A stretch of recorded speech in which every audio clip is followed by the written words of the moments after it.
Already open. There you go. There's My name is haha. Cassandra Duskbloom. Welcome to the Boob Hour. Welcome Yay, to the power. power for I'd sure. watch that. Oh, I know God. Cecilia, how are yours? How are yours? How are your boobs? Fuzzy. Interesting. Fuzzy boobs. Oh, Look, goodness I'm a hairy gracious. man. I'll own that. You know, that's Anyway. fair. That's fair. I can I'll be understand shaving. I'll be that. shaving I'll for be real. shaving. I am not a hairy man. Really? I got 0, pretty much. Look, I'm not like those dudes that you see like Robin Williams was that are just like God. living carpets from head to toe. But I am like on a scale of 1 to 10, a 7. So part of me is like I want to shave because I think it would like look better. On the other hand, I'm like I know that shit's gonna itch like a bastard in 2 Oh weeks. God. Okay. Oh, that sounds horrific. It does, and I'm like, nah, I'll just live with being hairy. I keep scratching my legs when I shouldn't be doing that. You know that's fair. That's fair. It is All wild right. whenever I compare like how hairy my brother is to how hairy I am. Oh my goodness. Go on. Hairy battlefield. I just mean from like his forearms. I do not see him naked on a regular basis. That would be Well, I really wasn't implying weird. that. I No, meant in no. general. Yeah. Huh. No one was implying that. We can promise. No! Oh my. Oh, I good. just wanted to know how the comparison is. Oh my goodness. And then silence. He's like quarter Sasquatch. You know Okay. what? That's fair. That's fair. If you count the hair on my head, that's true. My hair's almost down past my ass at this point. It's getting there. I'm one of those lucky females who doesn't have to worry about shaving my legs or my arms. Really? Nice. Yeah, I do not grow hair on them. Huh, that is Holy lucky. cow. Yeah, I've never shaved them. So it's just like, Hey, do you want to trade we're legs? good. No, I'm good. I like the Right. dancer's calves. Hell yeah. We're hairless. Let's go. Dancers' Yeah. calves? Is that no, actually, you know what? Psychopop is no longer the word of the day. Dancers' calves. Aw, That is the man. word of the day. Yeah, Oh, I got dancers they're calves. Hell calves yeah. for dancers, you know? Oh, Nice. dude. Oh, my calves are so Like, thick. we do not have weak calves. You will break Oh, you. I don't think I have calves. I have hawks. I have Hawks. hawks, I think. Oh my God. That's Like fair. ham. Oh yeah. No. Ham I calves. have Okay, I was hawks. Like, oh, confused. God. That's fair. Listen, we Okay, can't have it- them weak legs. I mean, I know my legs aren't weak. They're just I'm very tree-like. I'm like very wide on all portions of my body. Not even fat. I am fat, but I'm just a broad man. Sam is Treebeard. You know what? I wish I was as majestic as Treebeard. That's so fair. I do have a beard. I'm growing it out, but it's not tree-like yet. Oh. soon. Yet. being I was featured. doing some gardening, so I got bark in it this last week, so it came close. Ooh, Anyway. Nice. bark. More sexy Sam knowledge acquired. Indeed, I am an amateur horticulturalist. I'm kidding. Oh. But I do like to garden. I'm a Anyway. professional horticulturalist. Really? I'll hold your call. No, Hold your Oh. I lied. I'm sorry. I just wanted to seem I- cool. that's valid. Nothing wrong I mean, with I that. did too. I was joking. Although I do consider myself to be an amateur entomologist. If you need to know shit about bugs, I can help you with that. That's fair. That's fair. Anyway, Favorite bug. all right. Favorite Hey, bug. go. Hummingbird hawk moth. Ooh, that sounds cool. Hawk moths are terrifying. Do not mess with them. They will square up. with No, you. no. Hummingbird hawk moths aren't. They're moths that look like hummingbirds. They're really cute. Oh. Here, wait a minute. Or maybe I'm thinking of the tarantula one. You are. hawk moth. Tarantulas. Tarantula. Tarantula hawk wasp. Thank you. Tarantula hawk wasp is what I was thinking of. Those ones, they will square up with you. Here, wait. These things look like the real life equivalent of a fairy. Wait a minute. I'm gonna go into hype material because they're worth it. This is what they look like. Look at them. They're so Whoa, pretty. That thing's bizarre. I like it. I shouldn't have opened those blinds. Fuck my eyes. They're literally they're moths that flap their wings as fast as hummingbirds, and they feed like hummingbirds do too. That's fair. I like them. They're cute. It's either them or weevils. That moth Weevils are looks like cool. a fish. It looks like a fish. That moth is a fish. Fish moth. Fish moth. Here you go with that. Here is a slightly cuter version of it. Fish moth. Look at Ooh. them. I think they're adorable. I'd like to get tongued by that. No, don't. Right. Do not the moth. What is wrong Why with not? you? What do you mean? It's a cute tongue. I think it would feel weird. It is. They are cute. And I also think There's weevils plenty are of cute. art for you online. I'm sure there is. Mhm. And look at weevils. Look at these little guys. Tell me if that's not an adorable little snoot. Look at him. Holy shit. They're That so snoot. cute. Them eyes with that snoot. They're goofy. Anyway. Yeah. Okay. I think they're adorable. Oh god, why is it on our Twitch stream? Why Is not? it now? Oh my. Ooh. What do you mean? Not safe for Arts. work indeed. Anyway, Welcome to the tit stream. Yay! confusingly, it's all about bugs Yippee. this week. It has nothing to do with Wahoo. breasts. Nope, nothing. Except for the fact that all of us, to some extent, have them. Anyway, Ooh. so, Mammals. yes, I would hope. What Yeah. else would it Anyways, be? back Definitely. on Let me- Back to the yeah, track we're trying mammal to get for to. sure. Yes, last we left off, the party was all being brought in to the main area in front of the chapel, where Cassandra was being revived after having been beaten to death by a big demon. Oh. The cult leader, an old woman named Magda, that you'll learn as you're introduced to her, explains that they are the guardians here. They were the old worshippers of the original archangels and archdemons that ruled Old Capenna in times long past. They are all that remains of their ancient religion. And they oversee and guard the chalice. And she asks you all why the hell you're here. Because you to get you up 6, you all learned last time around that oh god, what was their name? Rafine deceived you. Rafine did send you after the chalice, but they also sent word ahead to the cultists, lying to them, telling them that you were coming to butcher them all and destroy it, or something along those lines. Essentially, Rafine wanted your two groups to kill each other, and with both of you out of the way, they could come in and take the chalice themselves. What a dick. Mm-hmm. Yeah. The party now is meeting with the cultists after having everyone explain themselves last time around in the heat of combat.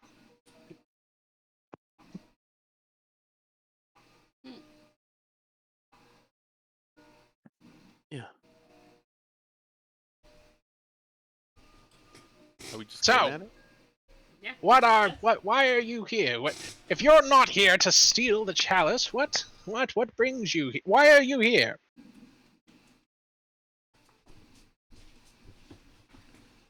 Maribel, can you deal with her? She's gonna motion towards yourself, me. I thought you would, since considering you're kind of the reason we're talking and not killing each other.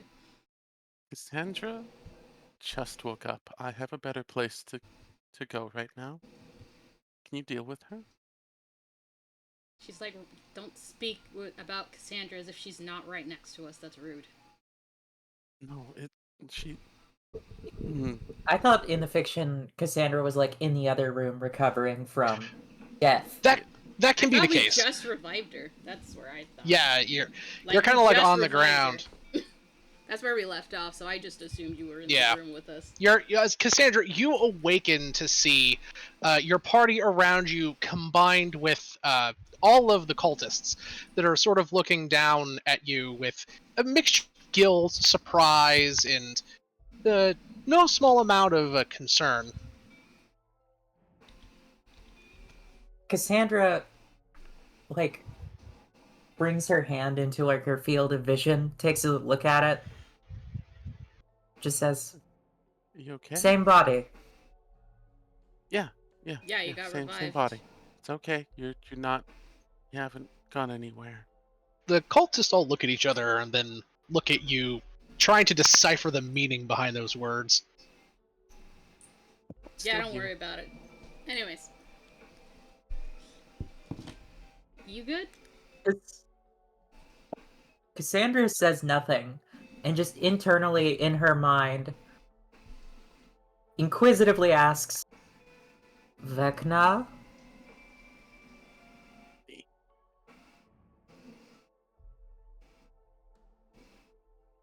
If she hears nothing, she will feel much more safe. You don't hear anything. Hey, what's up with me, Vecna? Hey, I'm in your brain. boy!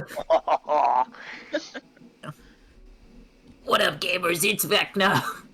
I thought you took the second courier, the angel demon thing. Oh yeah, she did. She did. But Okay, she's so, just making sure that it wasn't that Vecna did not have a hand in any of that. Not that you can tell. Okay. I think my soul is intact. Well, I hope so. It has no reason not to be. Yes. Why Could- wouldn't your soul be intact? Also, you okay? You don't have to get up. You can lie there for a minute if you want.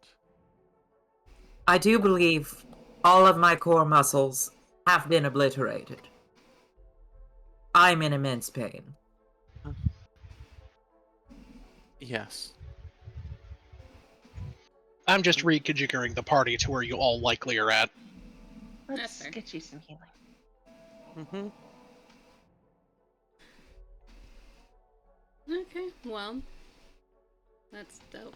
With it's gonna look at the huge demon. Demons. Demons. This one in particular, Demons. just because that one was the Multiple. last one. He big. He That's is what you big. know. That's a He big. Digimon. That's a He is big. Digimon. I'm looking right at him. He could be. They stand there in silent intimidation. They're just sort of there. Where's the dog? Dog. The dog. Oh, did it left. It disappeared into the floor. Remember? Oh, I cool. thought he would come back Yeah. since he didn't. I didn't kill him. I thought he'd come back with the rest of the demons. Oh. No. Oh. I should miss sessions more Well, often. she- I don't know what the hell anyone's talking about. It's great. That's fair. Oh There's my a dog God, that goes it's into the been- floor. Yeah. Cool. This He's been thing. out for so Whatever. long. Ah, Yeah. cool. Mari's gonna look around Yeah. and be like, "Where's the dog go? I didn't kill him." The old woman looks up to you and says, "He is in between spaces right now. He is scouting the borders of our domain." Fair enough. That and he was injured. So now, in between spaces, he can recuperate. Oh. Well, fair enough. She was gonna say it didn't hit him that hard, but then I just remembered like he was almost dead. Yeah, and Hello, like, ripped its calf open. Yeah. She's like, alright, well, fair enough then. Well, since I guess it's my job to speak, I guess. The old lady will order the two demons to go and, like, kind of guard the rear flank, however, and just sort of, like, stay in here. That's To give you all more space to kind of filter out. well, she's gonna say, well, we are here to basically make sure that no one really gets that freaking chalice, honestly. What? You are here? Then why would you even invade it all and then destroy our resources? You know how easy it would be if everyone just decided that they wanted the chalice right now? That is essentially what has happened. Yeah. From what I... Yeah, and imagine if they decided to actually commit. And mind you, this is just us, not the freaking family. So if one family decided to commit their resources, do you think that you would be able to get to protect your stuff? This is a small location that few fully know of. At least that was the case until recently. Secrecy has been our most powerful defense, and our methods until now have been effective. But considering what we that have secret recently is seen, definitely gone. that is true. And it is unfortunate that two, from what I have seen, has escaped. That draconic woman up above that you forced away, and that one spy creature that fled. Yep. And mind you, the one that was a spy already knew about you in the first place, so I wouldn't worry about that one too much. It kind of already knew. So, because they're the reason that we were She's- even here in the first place. She scratches her chin, which has no small amount of gray stubble on it. Yes, I see. Well, we are at an impasse then. I assume you wish to take the chalice from here to safeguard it. Pretty much. I don't want That is anyone impossible. in the city to take it. Is it? It is. For 2 reasons, the old woman explains, holding up 2 gnarled tree or branch or twig-like fingers. 1. If the chalice is removed from here, the barrier that protects the city from the wastes beyond will be destroyed. The demonic and divine energies from the ancient pact that generated and continues to maintain the barrier funnel through the chalice to this day. Removing it from this sacred place, the central ley line of the city will destroy it. In no time, the energies from the wasteland and the beasts that dwell there would overwhelm the city. All within would eventually die. And 2, the chapel is warded with powerful divine magics. Demonic entities are not able to set foot in there. Any creature that carries the demonic bloodline that is within the families would be destroyed instantly upon stepping within. Admittedly, the only creatures in the city that carry such a thing are a select few, mostly the leaders of the families themselves and a few select subordinates, that ognous creature being one of them.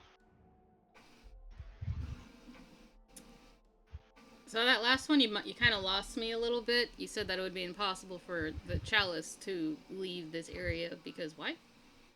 So, essentially, non-monologue-y. The chalice currently is maintaining the barrier around the city.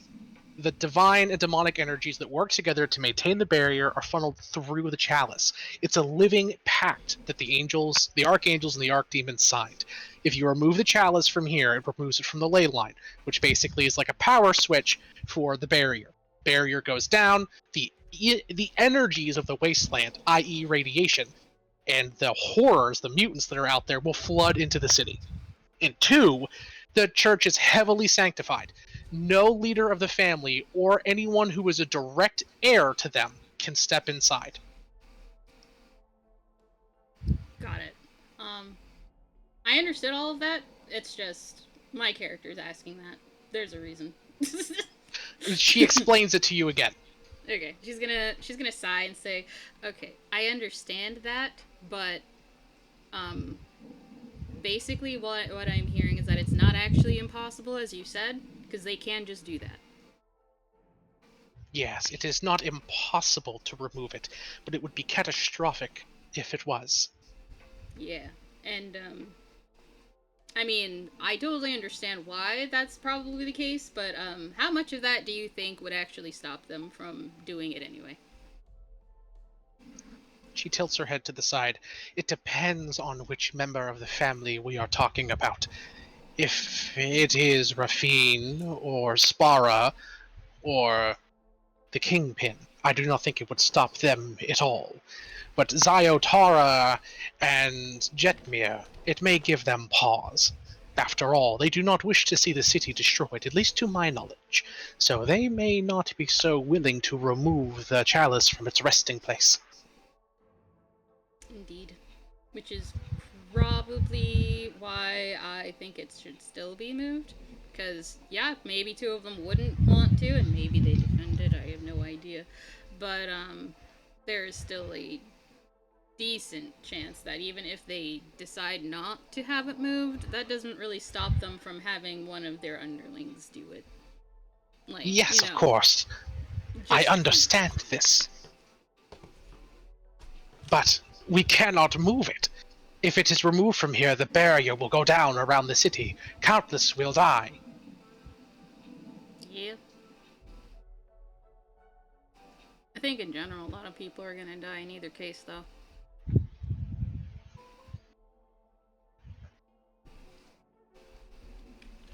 Is there something preventing people from just, I don't really know too much about, like, the space outside of this city.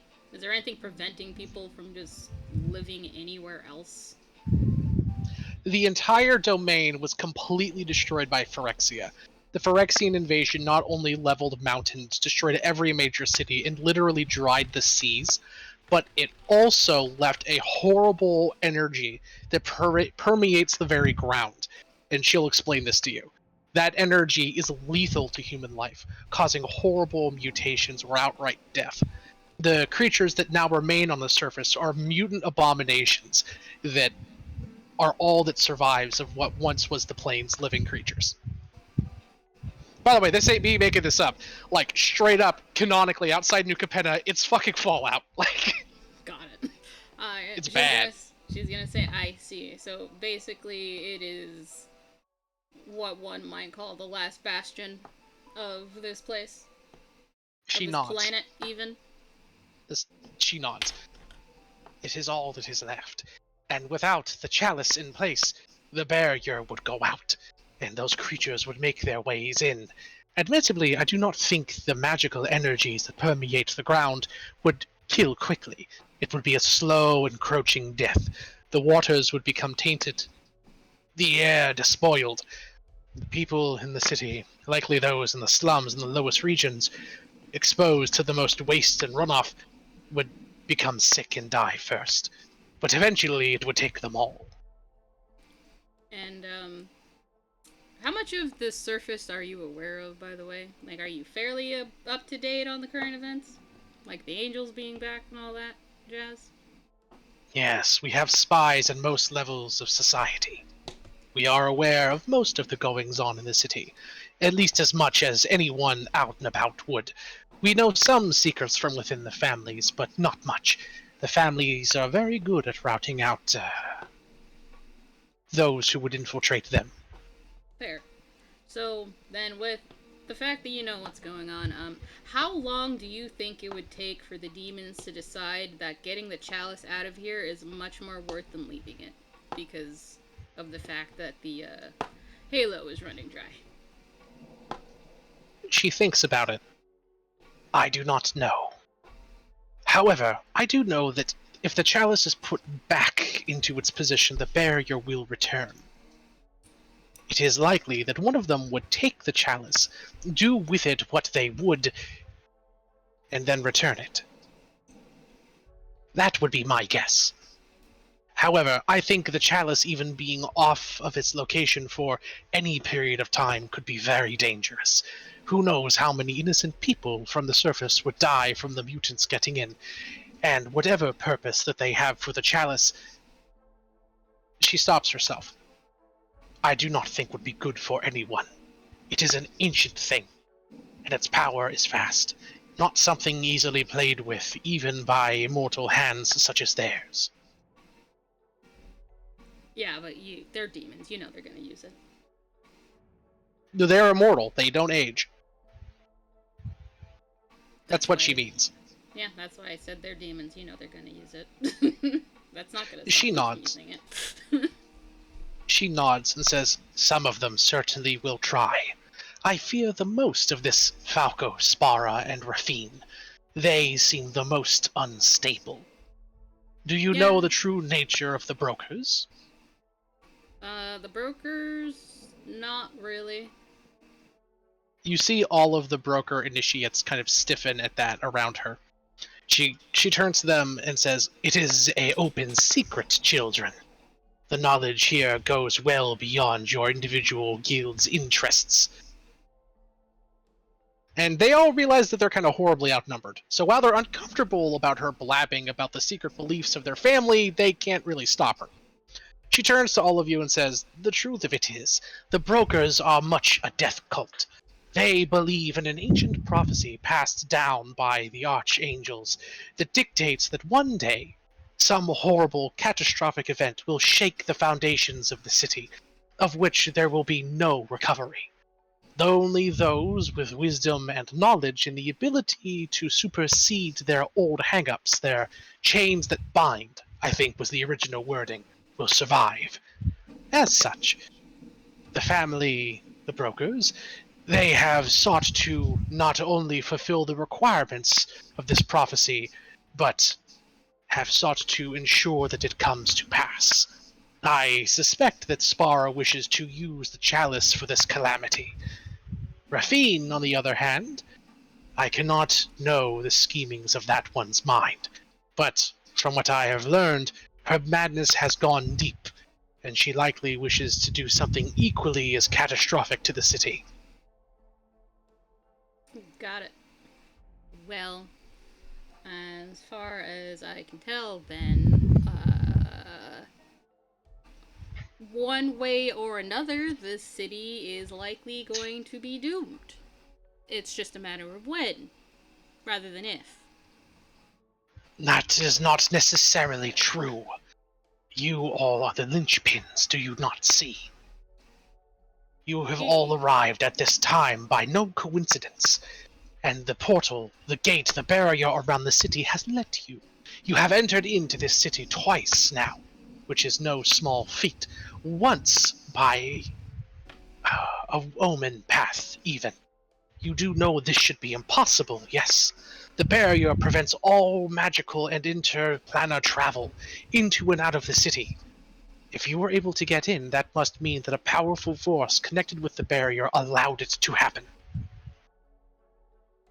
I guess. I mean, I don't know the details of that, but I mean. Well, she's telling you. The barrier blocks omen paths. No one should be able to get in or out. And Cecilia would know this to be true. From what she spoke to about Agnes and Zyotara earlier, they implied that, or well, not what they told her, but they remember you found that journal? It said that Yeah. Zyotara was looking for the key of oaths for some sort of escape. So Zyotara also knows that the barrier is blocking omen paths. So, logically, this seems to be true from what you all know.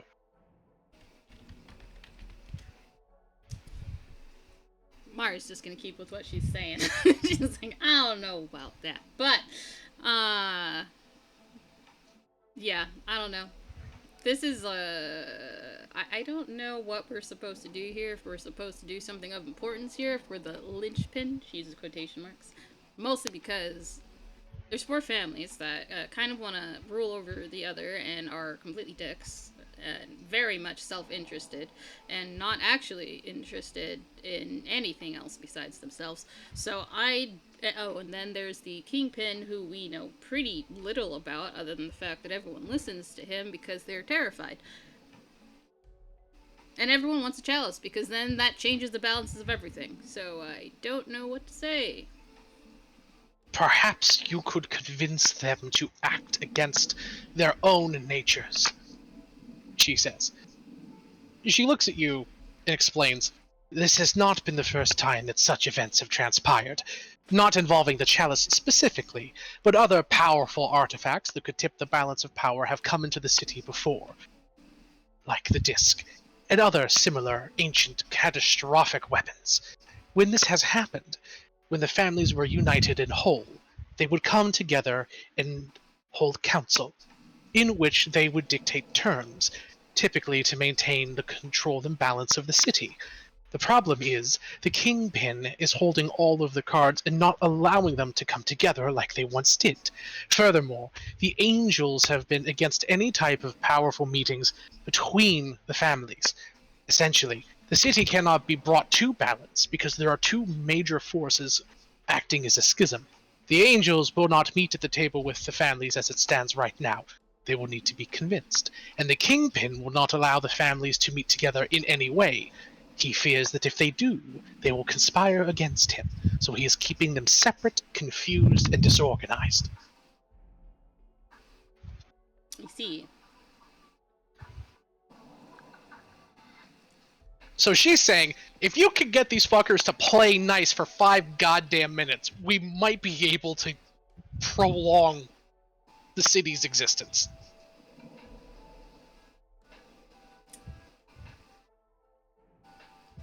Mari's gonna, think about this for a second and then say, well, we certainly could attempt to, but I can't think of anything that would actually be a long-term actual fix. Because I feel like it's all just temporary, and so we're just delaying the inevitable end of the city. She shrugs her shoulders. For that I cannot say. A deal could be made perhaps with the angels to provide Halo. Extracting small amounts of it from them is not lethal. Uncomfortable, yes, but lethal, no. Potentially. Does anyone bring up any other ideas? What are your all thoughts on this? Everybody's gotta die sometime. The city's on a time limit. Extending its time is... I'm thinking about rib fragments. Yes, let me keep dealing with that. Thinking about what? Mari's Rib gonna fragments. look the fragments of her ribs. Yeah, Mari's gonna Oh. yeah. Mari's gonna look at Hello, aka Hummingbird Lady, and then she's gonna be like, Mhm. You live here. This is your city. Do you have some kind of input? On Hello thinks. And mulls it over. I want you to give me, first off, an insight check, Maribel. Okay.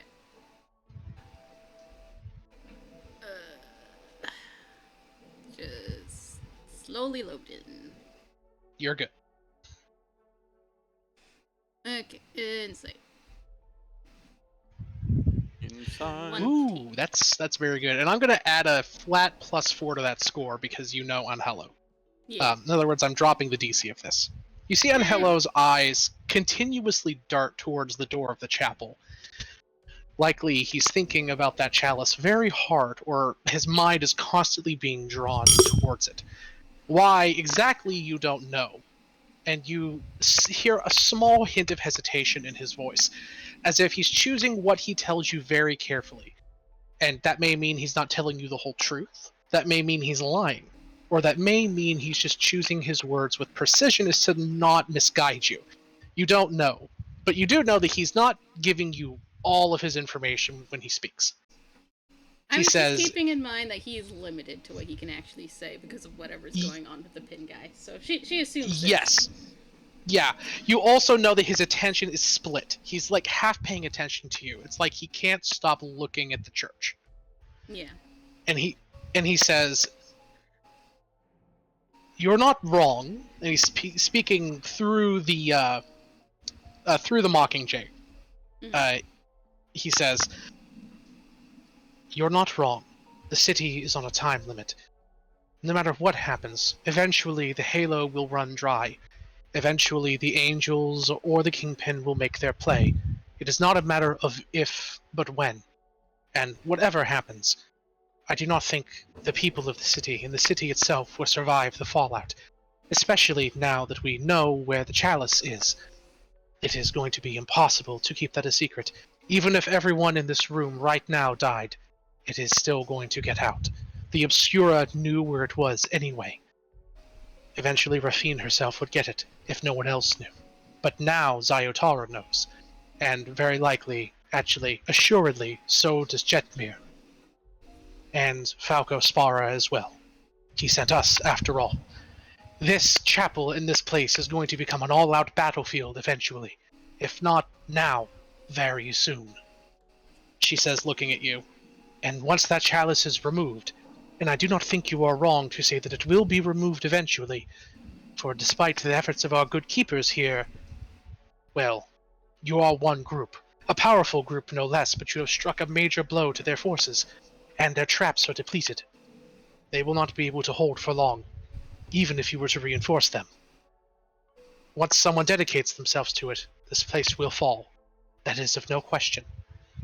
Secondly, once it does, and the chalice is removed, the city will not be doomed right away, but it will not be good. Chaos will ensue.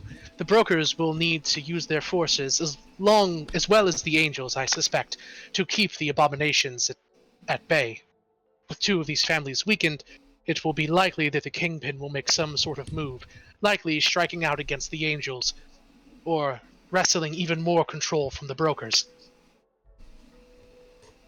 In other words, the city is about to go into complete turmoil. There is no avoiding that now. Our question should be, what can we do to mitigate the most of this, and can we save the most people in it? She thinks for a moment. You said that there are blockages to the omen paths in the city. The barrier, yes? The old woman nods. There are many omen paths into and out of New Capenna. Perhaps we could use them to get people out. If this city is doomed no matter what, and as far as I can see, surely it is, perhaps we could find an omen path large enough to extricate as many people as we could. Once the barrier goes down, presumably they will be active again.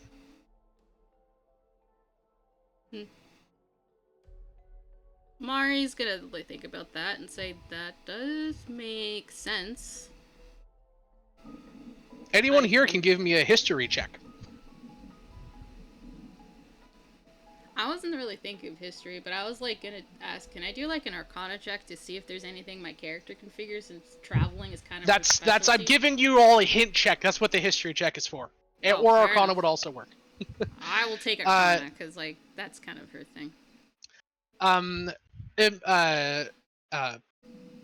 Starry, you remember that journal that you found from the Riveteers, explaining that Zyotara needs the Key of Oaths to escape somehow. Now, the implication was, and you put this together from thinking about everything you've seen from the Riveteers, they've been working non-stop down below on some massive project. And Cecilia, you put this together too a little bit, just because you know so much. The Riveteers have been building something huge for a long time, so much so that they're scrapping steel all from the Undercity, new Phyrexian steel specifically. Something that Cecilia would know is designed to be able to travel through the plains and not be destroyed.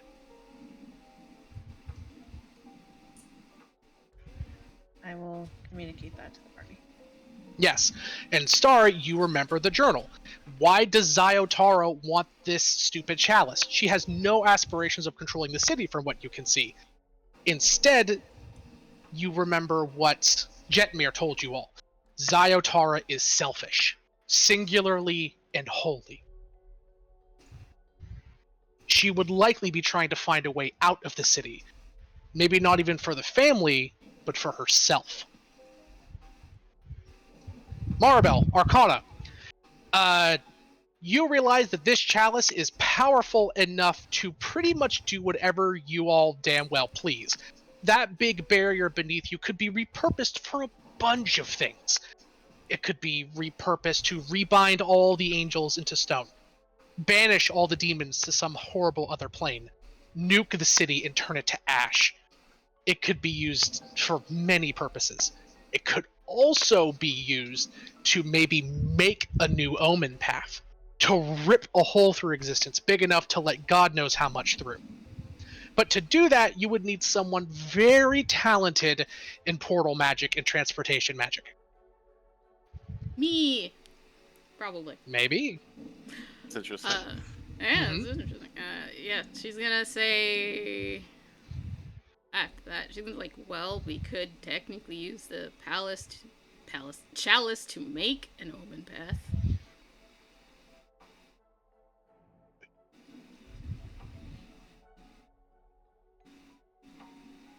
The old woman nods and says, "That seems viable.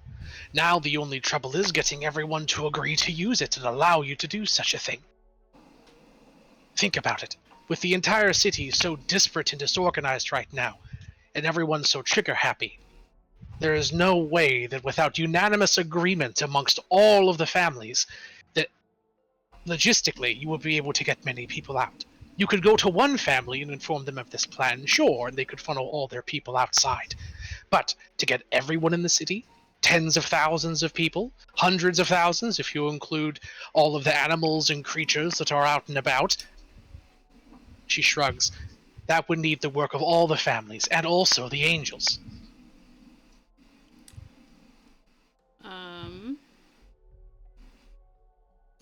Yeah, it would, but I don't know. I suppose we could play nice, as you said, or she's gonna emotion towards our party members. I mean, a decent chunk of us are in different families, so we could probably convince them separately, honestly. She says, Possible. if that is what you think is best. She holds her hands out. I will follow your play. It is the best thing that I have seen so far, strategy-wise. Furthermore, I believe that you all are the linchpins to this city, to saving the lives of countless others. I have seen it. You would not have been able to even get in the first place if that was not the case. The barrier only lets creatures in when it wants to. Even through those city and sewer streets that you use to sneak in through. If it was not allowed, you would not be here. Is it sentient? Are you asking her?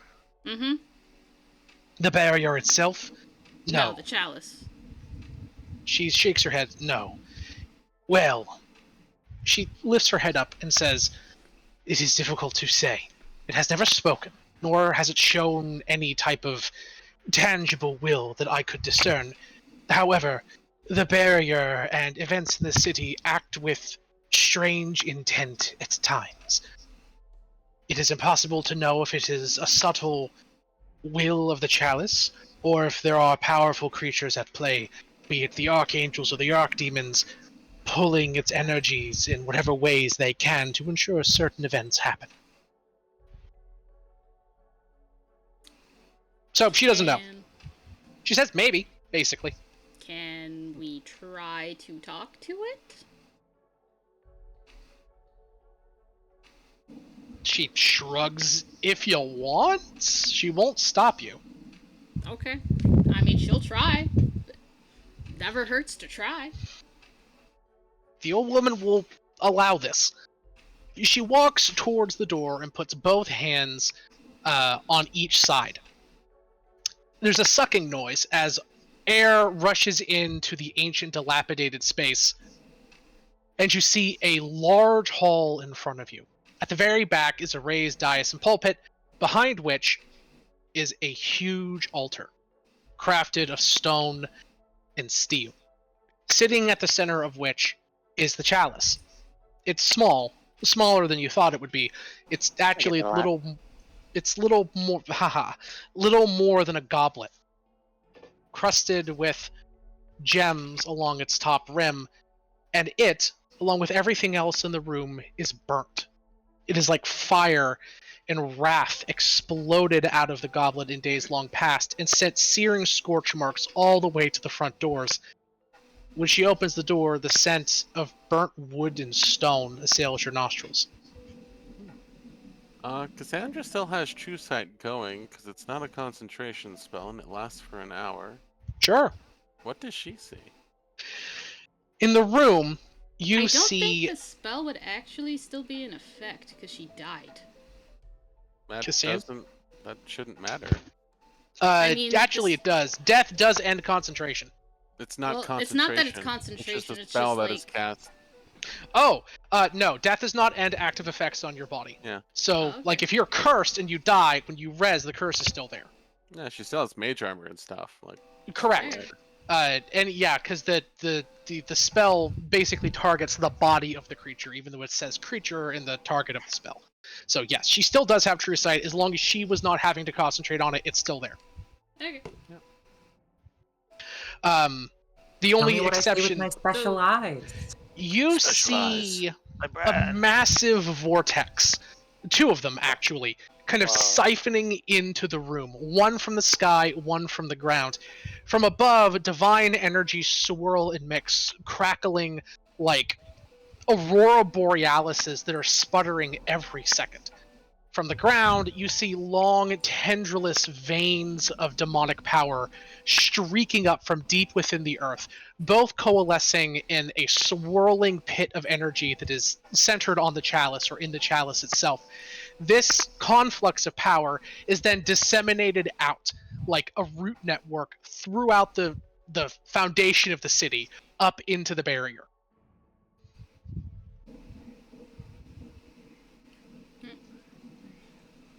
It looks like it's mainly a conduit. Could be. for divine and infernal energies, I think drawing about that. them, mixing them, and then using them to power the barrier. Sounds about right. Interesting. As you're all contemplating this, you feel a shudder roll through the ground.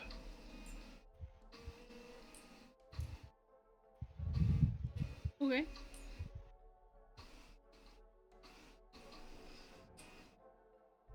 Is the ground supposed to shudder like that, lady? She says, "It does happen occasionally.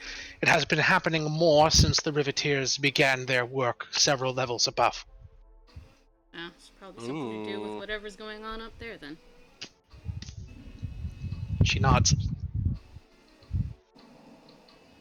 Good luck, Well, Maribel. Mari's just gonna walk up to it, cause like she's like, okay, well, Yeah. yep. I give you a bardic inspiration before you go, and that's the last one I Yeah, have. you walk up to the chalice. It's there. You feel a tangible energy stirring through the air. She's You like, feel power infuse you. okay, well, you got a mind in there. Can you talk? And then she's gonna poke it with her finger. As you touch it, energy pulses into you, and you hear two voices ringing out. Or I shouldn't say voices. You technically hear 8, all mixing together, speaking love that. simultaneously. We got the fucking Brady Bunch in there. Uh-huh, Yeah. Uh-huh. You hear 8 voices ringing out in a single chorus, some of them beautiful and harmonic, like human words that were played from the strings of a harp. Others sound like the snarling of wild animals, twisted and bent and warped into a vague facsimile of human tones, all at the same time. And they say, "We are disparate, but speak as one." And it echoes into your mind. And you look down, and without your intent, that one finger poking the edge of the chalice is now gripping it, white knuckled around its base. I wasn't aiming to grab it, but I guess I have this now. You're not picking it up. In fact, your arm is like locked, as if, I know you guys never have experienced it, but if you touch a live wire in real life, it causes your muscles to immediately contract and paralyze. Oh yeah, I've So experienced that. Oh, Good it's times. awful. It's fucking awful. Yeah. You can't move, and Sounds your like when I have muscles are super tight and tense. That's how you Mhm. feel. You cannot move your arm. It's a good It time. feels almost as if something else has in control over just your limb. Sounds like when I have a locked limb, and then I have to manually move it with my other hand. Yeah, like a Unlock. really bad cramp. Like a really bad cramp. But no Indeed. pain. Okay. She's gonna say, I can talk.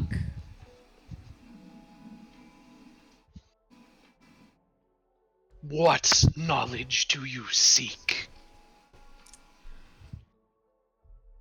The best way to evacuate this dying city.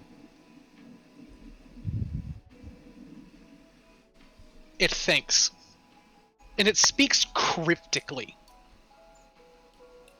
The path to salvation of Capenna lies in the blood of heaven and hell.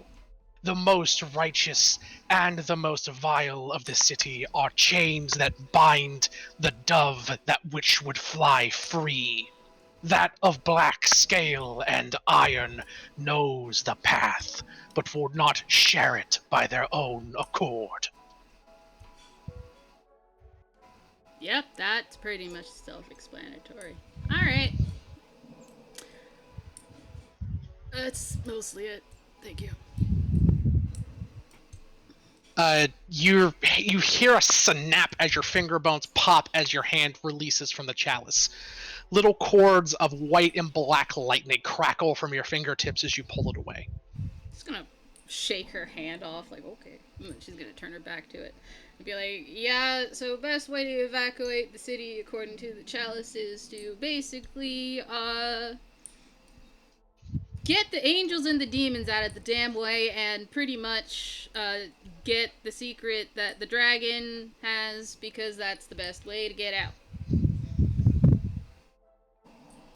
Okay. Yep, I just asked them what's the best way to get out, and that was their answer. So there you have it. Chalice has spoken.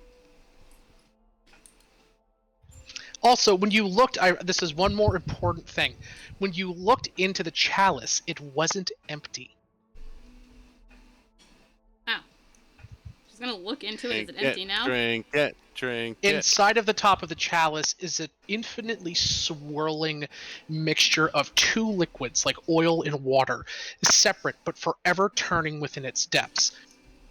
One, a beautiful honeydew-colored amber liquid that sparkles and shines, and you just know that it would be sweet and perfect to put past your lips. And the other is a thick, black, brackish, tar-like substance that you know, if it even touched your skin, would poison you dead. She's gonna make a disgusted look, because that's definitely angel and demon blood. She doesn't drink blood, so no.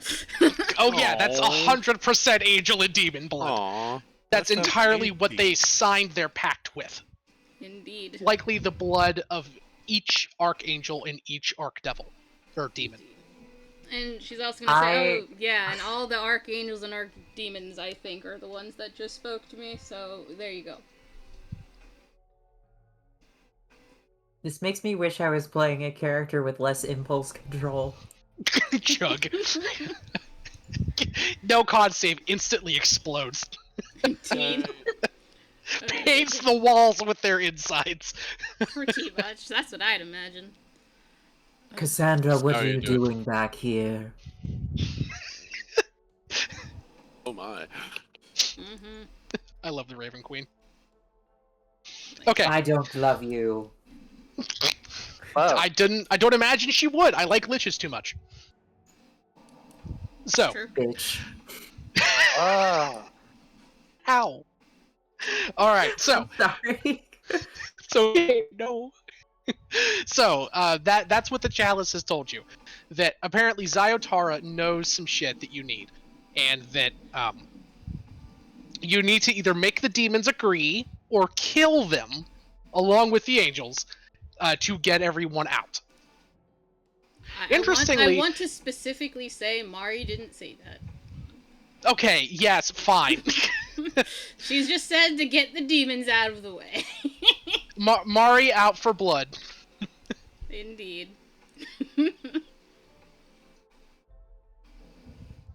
Again, and this is all optional. You guys don't have to fuck with this. If you guys want to let New Capenna be what will be, you can entirely just... You know very damn well that the cure is owned by the Kingpin. You can just break into his house and take it and leave. That is the only reason why you're here. You can choose to let this city follow the path of its own fate. Oh yeah, It's she inevitable said that anyway. also if we take the... Did she mention again if what would happen to the chalice itself if we took it? Like, would it still be fine? I forgot. Interesting. I'm glad you asked that. Give me an Arcana check as you inspect the chalice more carefully. Okay. Because, like, technically, I mean, couldn't the chalice potentially just cure the city if we can bring it with us instead? 31? I'm gonna... Oh, throw in Jesus. a- You look at the chalice, and you got that feel the burning energies... Oh, You yeah. feel the... Should I use a Oh, bardic wait, inspiration? You Do should I go get ahead. more info yeah. if I do? If you get above a 35, you will. Bust I the got nut. it. Bust the nut. That's There a we I got it. 38, baby. go. Nut Yeah. busted. Not Also, busted. Savvy, don't forget, you got birthday inspiration. It was your birthday this last weekend. Happy Yay. birthday! Oh Happy yeah. birthday. Was mine Everyone Savvy's has birthday both? birthdays. Mm-hmm. Yeah, mine was the 22nd, hers was the 21st. I am 31, she is 32. I'm Yay. 29. Mine was the 4th. Oh, happy birthday. You get a point of Happy birthday birthday. inspiration too. Yeah. Yay. So, Yay. Mari, you see the chalice. It is old, ancient.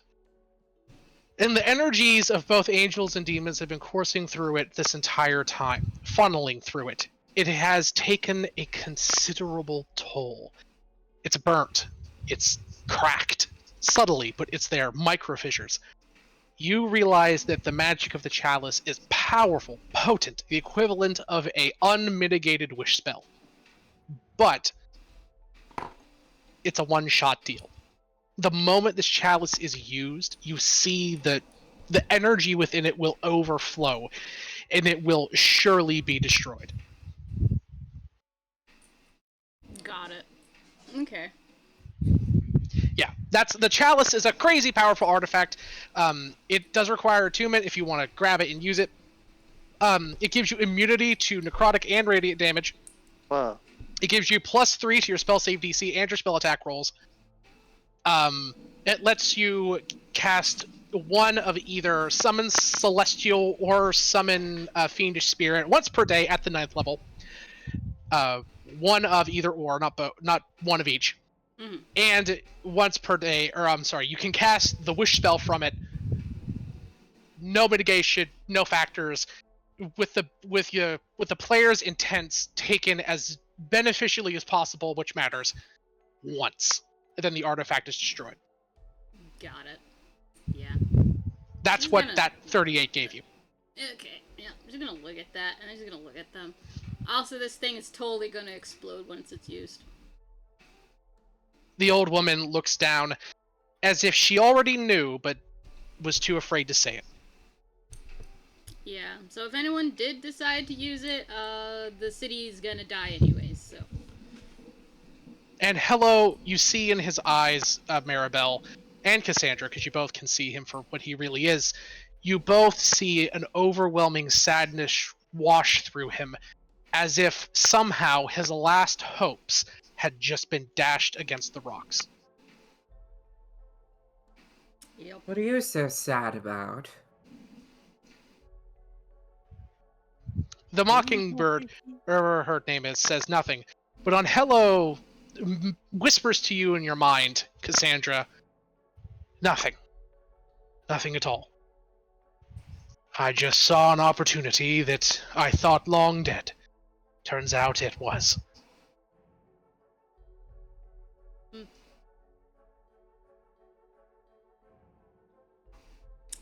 Can I do an insight check? Just cause, like, she did see the look, and I kind of have an idea why, but I don't know if it's right or not. Yeah, sure, give me an insight check. Insight. Nat 20? You see something, Maribel, and Hello is, like, very subtly putting a dagger back into his belt. He was going to attempt to steal that chalice. You don't know how, you don't know when, and you don't entirely know why. But the temptation is there. And as you think about Angelo's character and what you know of him and his family, they're basically at their lowest point. They were once one of the ruling families, proud artists and assassins, nobles, people that guided the path of the city from the shadows. Prestige, fear, adoration, all belonged to his people, and he single-handedly destroyed it all. He sided with the Phyrexians. Why exactly, you don't know. Maybe he thought it was the best opportunity for his people to survive. Maybe he bought what they were selling. Maybe his dedication to the perfection of art led him to follow Phyrexian doctrine on some level. Maybe it wasn't his choice at all. Maybe he was taken and completed and he brought them in. You don't know. But whatever the case is, Angelo destroyed his family. Their deaths, all of them, were on his head, and their legacy, perhaps more important to him, was destroyed permanently after that. You cannot imagine the temptation this chalice would be to someone like him. It was his chance to fix it, to bring his family back into the limelight. And now he knows, for a fact, that is impossible. Fair.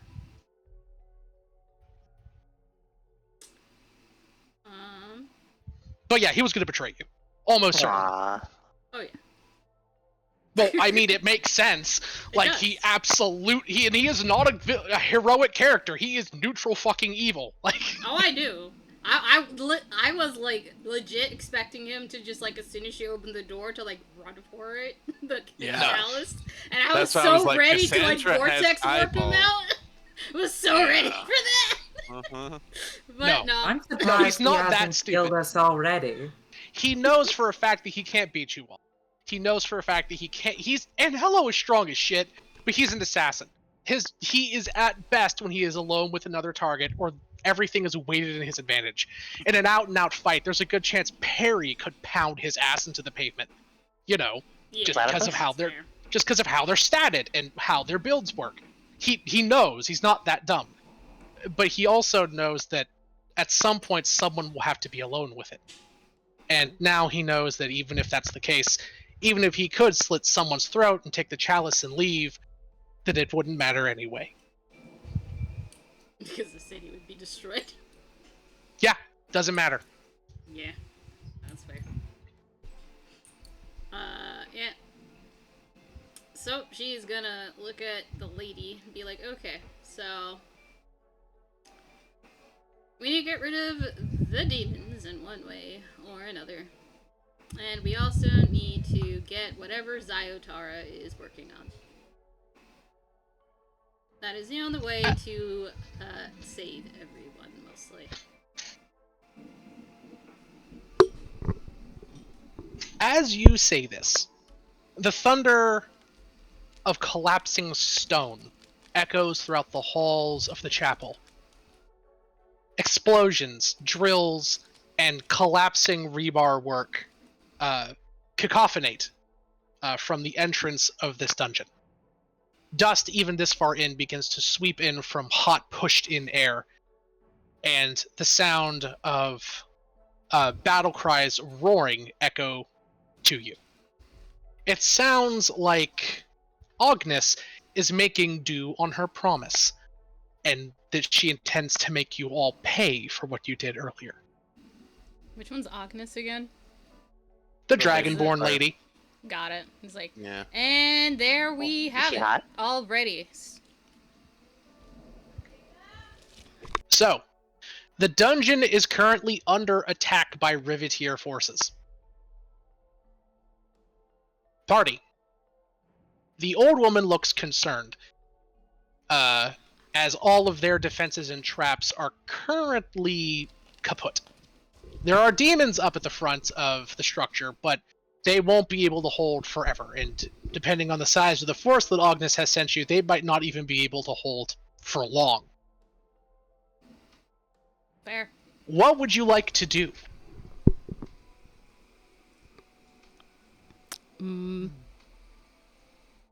Someone should probably get the brokers and the angels involved in this, as they're probably the only ones that would actually care about defending the people.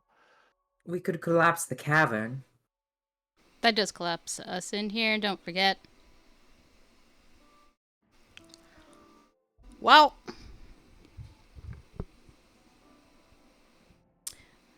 I have a terrible idea, if anyone's interested. Ah, dope. Ooh, please. You see Hello invisibly raise his hand to indicate he is. Go So, on. assuming it's from the sounds, it looks like it's the Dragonborn, and we kind of already know the cat's out of the bag, and they know we know. Maybe I can cast Sending to her mother and let her know that if she doesn't have her daughter back off, we are going to blow the lid on everything that she's doing down here. And we're going to do it Finally. anyways. And we're going to do it anyways, Finally. but she doesn't know that yet. Still I fine. imagine part of her duty is to kill us so that we don't tell anyone. Yeah, but sending spells exist, and they're faster than whatever she can do. Well, then I'm afraid it's just hearsay, isn't it? No, it's not hearsay, considering our words have weight since of where we sit in the families. Yes. Our words have weight. Well, but- Maribel's Well, words fine, have weight. my words have weight. Yes. She's quite famous, you know. Pretty much. Yay, nay, any ideas, opinions? Yes, let's do that. Move it along. Let's go with that plan. I Okay. have no other idea. Go with it. I have no Alright. other ideas either. I will cast Sending to her mother. Perfect. Now I don't The have cult- to die in that hallway. The cult lady is sending her minions up to reinforce the demons. hell? She's I'll gonna be stay here right back to for guard a the moment. chapel. I'll be right back for a moment. Roleplay amongst yourselves. My mom's calling me. Sure, go ahead. We're going to assume that Maribel is going to use some magical fuckery, empowered by the book, to allow for a conference call with Zayotara. Everyone can nice. communicate on this. What's You, my HP at, by the way? My one. HP at. Starry's been beside you, holding your hand and slowly mending your broken ribs. 15 points of healing, 17 points of healing, and for a total of 59 with a plus 9 and 18. You got So, 59. yeah, All right, that actually brings me past full. I thought so. The Damn. second level healing just popped God the damn. fuck off. It went Yeah.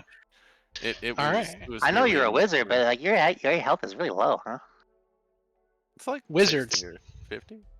Yeah, What it's it's like? not What are you, a that wizard low. or something? Yeah, it's not that low for current level. Anyway, so you all hear your minds ring out. A roar of anger responds in kind, and it booms in the back of your minds, saying, "Who dares seek the voice of the Riveteers?" Oh, hello. Oh, this is Starry and Maribel, or Maribel and Starry. You might have heard of us a few times. I think you have your daughter banging on the door downstairs next to the chalice. I suggest you recall her. Um, Or what? I have not sent my daughter alone. She is with a strike force of the mhm, most powerful soldiers that we have to yeah, muster. uh-huh. You and your friends will Mm-hmm. die. Yep. I'm So back. how far along are you on your plans? You know, the plans that we can foil? Foiling your plans? You are a confident little ant. Yes. I turned your sending spell via the power of the chalice and magical Mhm. bullshittery into a conference call. Anyone here for the next minute can communicate freely with Zayotara. It's very Cool. silly. Mari's gonna say, listen, I don't cuss, but normally my character doesn't cuss, but I'll just say she says the B word. Someone say it for me, please. Okay, Bitch. bitch. Pussy. Thank you. Bitch. Thank you. He's like, Pussy. listen to me. Oh my god. We have Listen, the chalice right bitch. now. Yeah, There you basically. go. Thank you. We have the chalice. If I really wanted to, I could kill all of you demons with a wish. Okay? That includes you and your daughter. But the only reason I don't is because of whatever the hell you're making. So, I could just do that, and then we could just take over what you're doing, or you can call off your daughter, and then we can have a conversation. Which do you prefer? Death or no death? Which do you prefer? Come on. Give me an intimidation check with advantage. Yes. I will throw another bardic inspiration at you because I can just burn spell slots to do that as a free action, apparently. Yes, you can. Hell yeah. I'm gonna Bards use are this. good now. Yeah, they are.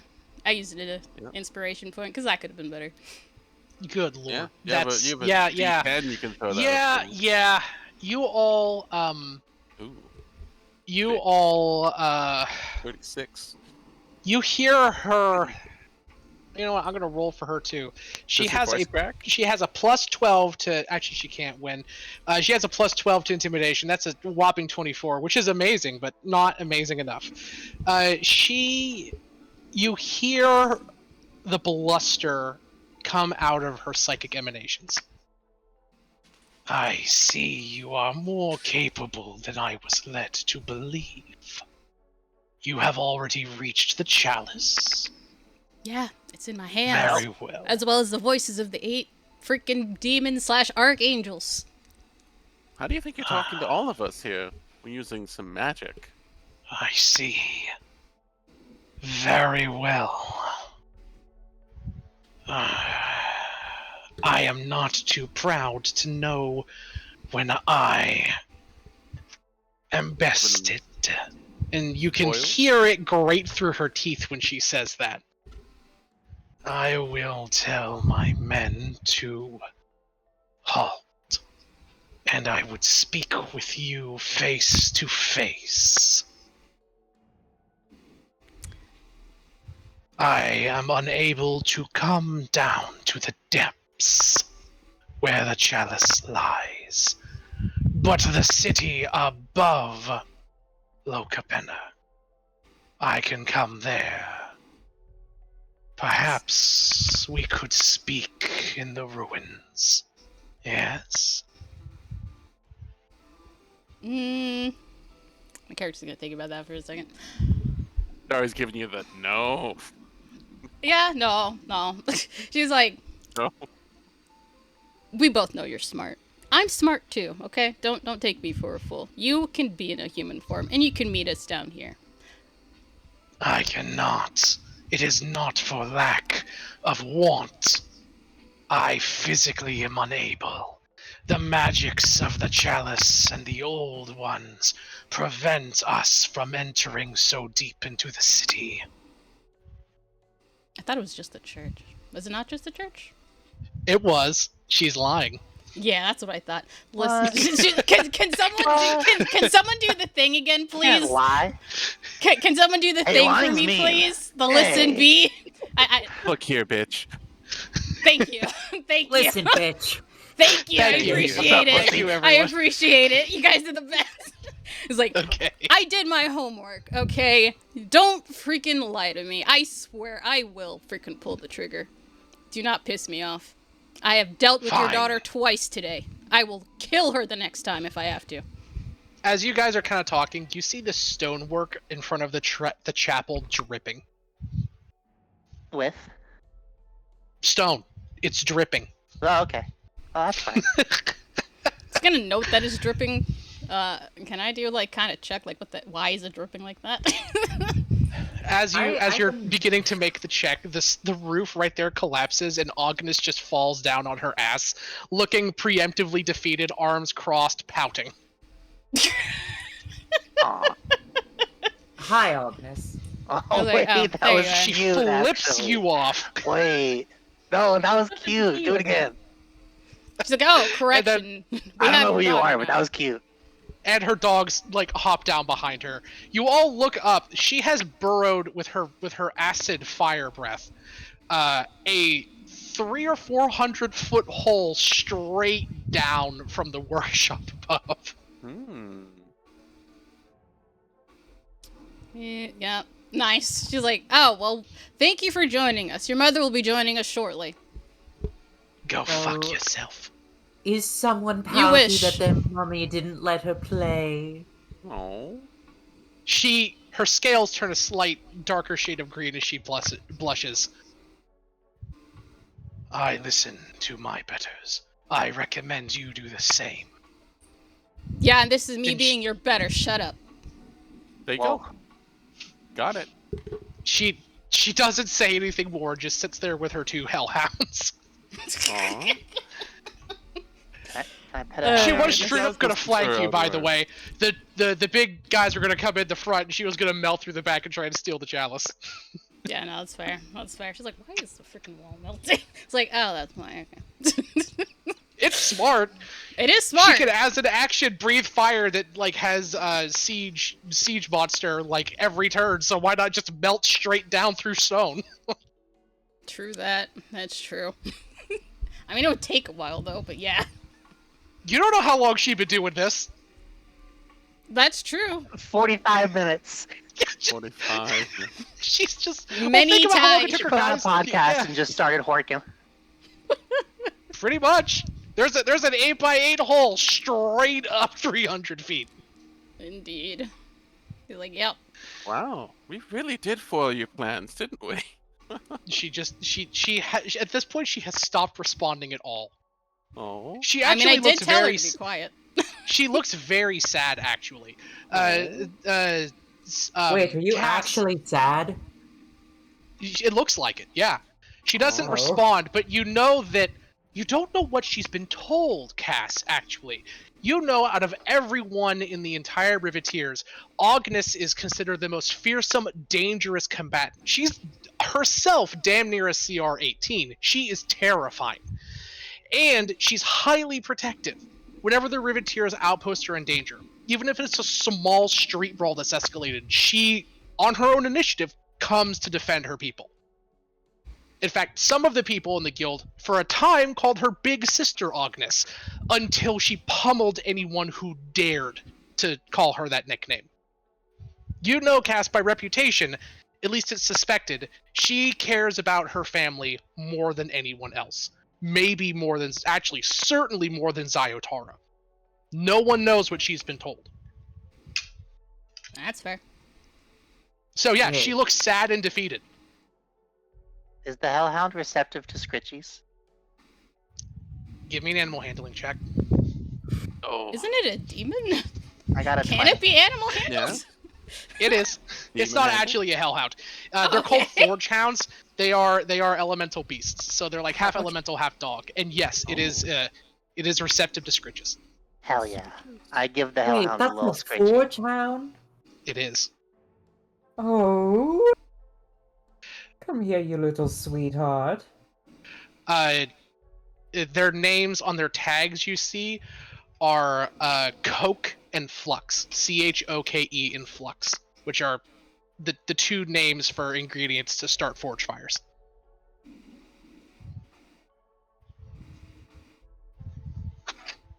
I go and pet Flux. This is grand. It is receptive to scritches.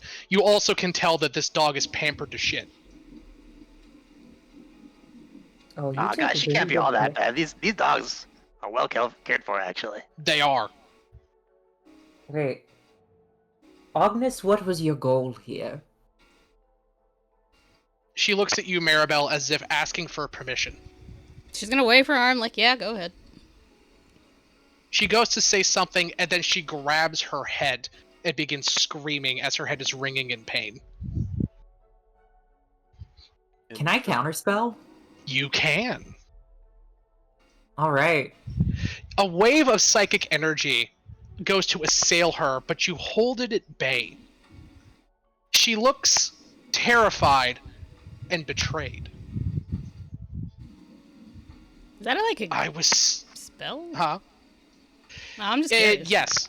It's a type of spell. It's similar to Geish, basically. Yeah, I was just like, is that Geish? Like, what the heck? It's something Maybe. similar to Geish. Okay. And technically, counterspell shouldn't be able to work. Dispel magic should be the thing that does it, but I'm bending it to allow it. She's just... Go ahead. I think I might actually have Dispel Magic. Let me double check. In this case, I would allow either. It doesn't really matter. You're countering the wave of psychic energy Zayotara is sending to assail her daughter. I mean, if you don't have it, I do. It doesn't really matter. One of us has it. It doesn't matter. I've got it. There you go. You dispel the wave of magical energy that is assaulting Zayotara. Her eyes, nose, and ears are all bleeding, and you realize, Cass, with the level of spell that was coming at her, Zayotara wasn't trying to silence Agnes. She was trying to kill her. And Agnes, you think, realizes it too. She looks at you and Your says, own daughter. I mean, it's not that uncommon, right? no, no, it's no, not. it's not uncommon. Not Anyways, amongst Black do demon answer dragons. the question. Do answer the But question. Agnes, it does. You all know that it's not uncommon, but Agnes's thick veneer and that persona of implacable duty wavers, and she looks truly, earnestly hurt by what just happened. Okay. You get used to people trying to kill you that you love. I didn't think she would ever do that. Same. I was wrong. Same. Never underestimate a black demon dragon. Anyways, question. I was sent here to save my family. From what? You! Oh, what did we do? Or what did she say we do? You are going to take the chalice to Rafine. Rafine is going to use it to destroy everything in the city. Oh, you didn't hear that we blew up Rafine's guys earlier? Well, I guess you had no way of knowing that, but yeah. No! I know. A lot of people have been getting that information for one reason or another. I was told that you were going to take the chalice and use it to do terrible things. How long I until the mean- next person comes down here and says the exact same thing? Yeah, it's a very common story. I was just trying to protect my family. Yeah, totally Mother's get it. just trying to protect her family. I get you. I get you. I'd kill 1,000 people just to save one of my friends. Oh yes, I'd kill my own family to protect my own family. Yeah, you see the conflict in Agnes's eyes. I think I should explain. Okay. Mother Sure. has I don't know if you are aware of it, a train. She has a train that has been built throughout the underside of the city, set to go through something called an omen path, a gate out. But there is a problem. The barrier around the city blocks it, powered by that chalice. Mother was going to use the lowering of the gate from its removal combined with the chalice's power to open the omen path and get everyone out. Me, the Riveteers first, and then everyone else afterward. She said there was enough trains up top that if everyone funneled their men and women into it, they could be redirected down below. And how many? Have you How seen these believable. supposed trains at all? That's not There big are- enough yeah. only for her. Yeah. There are trains up above. You do know that's true. And theoretically, what Agnes says could work. They could be rerouted and redirected down here, but you don't know how. In fact, the idea seems ludicrous. There would have to be some type of terminal in place to route them all in, one that you don't know of existing. The Riveteers may, but you don't. That is why she's asking. We're working on that right now. All members of the guild have been working around the clock all day and night in shifts to construct a massive tunnel going up underneath of the Metzio. It should be able to route them all in. And she totally got the okay from the other, families to consider this idea, or did she just kind of say that conveniently and have you guys do the work for no reason without letting anyone know her goal? I don't. Because it's kind of convenient that no one's supposed to know because this is hush hush, and then she could just conveniently leave and leave you all to die. Right? She's incredibly selfish. What isn't would she? she use all this? Why? That's ridiculous. What would she use all the space on the train for? Imagine the leverage you could pull. Does she have treasure? Yeah, Yeah, she's she a dragon. has- She has a she hoard, has- doesn't She got a she? hoard. Mountains. Cecilia saw it, waist high, tens of millions of gold coins. Yeah, think you it's think treasure. she's gonna I think it's a treasure abandon grab. her hoard for you? Mhm. Do you think she'd abandon her hoard for the city and the family? I know for dragons, that's like their life, their power, even. The Not horror to mention, in Agnes's eyes as she says she would never do that. She would not abandon us for She trinkets. just tried to kill you. Why would you Are say you that? sure your life isn't so fleeting to her? Agnes doesn't know what to say. In horror, she sits there as the realization dawns on her. She was going to leave us all to die Huh?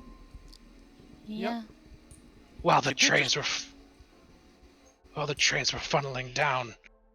It was going to be a distraction, and she was just going to run. Yep. Pretty much. Yeah. The only reason Seems she likely. Because also decided conveniently, not you have to to. consider that the chalice should technically probably be the last thing to leave, but it's the first thing to go. Just saying. In her plan, it is. Yup.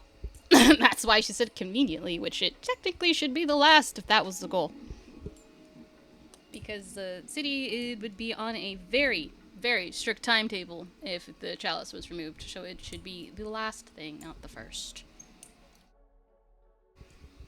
The simple logic hits Agnes like a freight train, I get it. But Bam.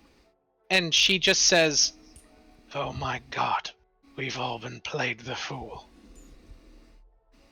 yes, you have. You and your Yeah. family. Mm-hmm.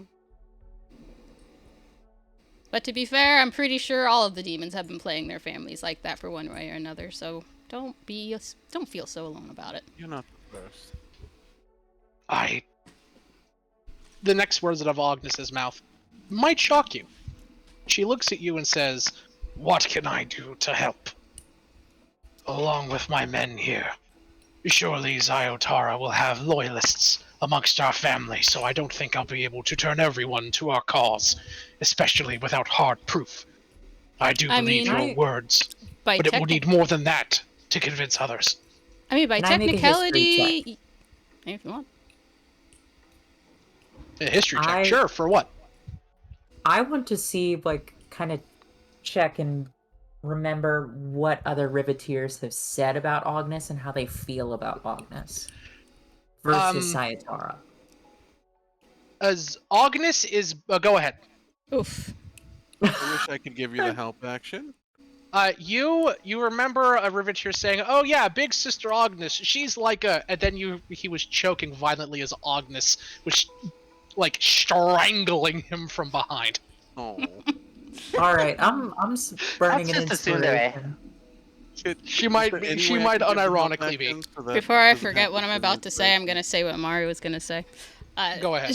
She's gonna say, well, by technicality, you don't really have to change anything, considering if that's the story everyone knows. You're still doing exactly that, making sure everyone gets funneled into the trains, just sooner rather than later. She nods. She says, "There's one issue, though. Or at least one thing I can't figure out. Why would she be having us build that tunnel, besides following through with the lie? Why construct a massive hole up through the center of the city?" It's a hole for the doorway, like the thing, or the is that- trains. The hole initially was to be a tunnel to put the trains through. That's what Zyotara was saying, at least. Oh, if something happens with it, like, let's say, I don't know, I assume this would be seismic activity that happens, considering the shaking we're experiencing. What would it do to the city? Would it collapse it? I feel like it would collapse it. It might not collapse it entirely, but it would. If let's say the dynamite or some shit, like a catastrophic explosion happened through the hole, it would create a massive fault line and indescribable amounts of damage. Okay. Well, my character's gonna say, well, I can't say for sure because I am no expert when it comes to geology and seismic activity, but at least from what I've seen down here, I imagine it would probably do some irreparable damage to the city, and I believe everyone would be too busy trying not to die to deal with Zyotara. My God. And she just...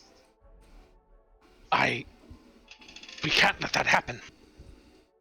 I mean, that's kind of the idea. Because I certainly don't Zio- want to die. She must be stopped. Well, she's on her way down here for have a conversation, so... She says, "I don't think that's a good idea. My mother is powerful, perhaps the most powerful individual creature in the city." Ooh, and we just threatened to kill her. With the mean- chalice, no less. Yeah, and we know she needs the chalice to leave, so... At the very least, she won't risk that. Because she values her No. life. If we can find a way to free my Phyrexian friend, he's already promised to help us in any upcoming Oh, fights. actually, why don't we You do made a that friend. then? While she's on her way down here, why don't you guys go sneak up and release him? How does Agnes react to us just casually dropping, "Oh, our Phyrexian friend"? Phyrexian friend. She knows about She knows Urabrask. him. Oh, right, And right, she right.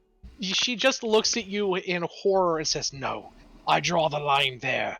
I know that my mother must be stopped, but that thing is a walking infection. One small nick could lead to catastrophic... No. He stays put." Okay, well then I have no Do you other have any ideas better when it allies? comes to countering your mother. Because that is definitely a different playing card that she definitely will want to use. And if we had it instead of her, that would be ideal. She thinks about it and says, if it came down to it, Parry, myself, the Mockingjay, those demons, and my men here, with you all together, that might be enough. Potentially.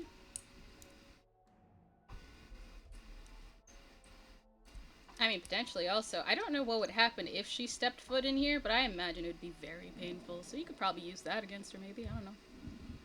Oh, like if she stepped foot in the chapel, yeah, she would, it would not be good, is what the old haggish lady says. Yeah, so I mean, if anything, see if you can somehow force her into the room if we have to. Ooh. Because this place technically is a living, no, stationary weapon to use against her. Agnes is visibly sweating at the idea of confronting her mother. But nonetheless, she nods slowly.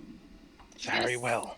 She's gonna see that, and she's gonna say, listen, I can tell that you are not really wanting to face your mom, and I don't blame you. She is a black demon dragon. But she also just tried to kill you, and she would not she would not give you a second thought if she had to choose herself over you. So, just... Exactly. She already did choose herself over her. You misunderstand. Twice. It is not a matter of loyalty at this point for me. It is I do not want to die. And even with our forces and you... She swallows. I mean, that's fair. Death may or may not be avoidable, but... at the very least, she needs to be out of the picture.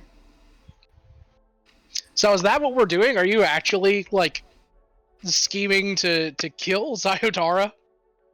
Why not? Yeah. Are there Seems like a good play. consequences No. for such a big pit? For what? Zoe just Yep. said no. There are no consequences. No, I never mean, any consequences. Never, in D&D. never, ever. Not Never once. consequences. I mean, I have to imagine there are pretty big, like, consequences for essentially a very large arcane force suddenly being snuffed out. Oh, like magically in the city? No, not actually. Zyodara is a powerful singular creature, but her power isn't, like, institutionalized throughout the city. But there would be really big issues for the family, like, Ooh. and the balance of power in the city. Like, If that they could find be out. Oh, God. By the way, how'd I do on that history reroll? For what? 23. How the family It's reacts this to Agnes. Agnes versus Zyotara. Oh, yeah, I forgot about that, I'm sorry. Zyotara is feared, Agnes is feared and loved. Agnes. She looks at you. I haven't been a riveteer for very long. I believe this is the first time we're even meeting. Technically the second, But- yeah. Technically the second. But the riveteers, they fear your mother. They fear you as well, admittedly. But they also have respect and compassion for you. I think if you were to try and lead the riveteers away from your mother's influence, you would really give her a run for her money. Which is saying Agnes. a lot. Because there's a lot of that. I don't know. I don't know. Mother is... She has always been the leader. I, go up to...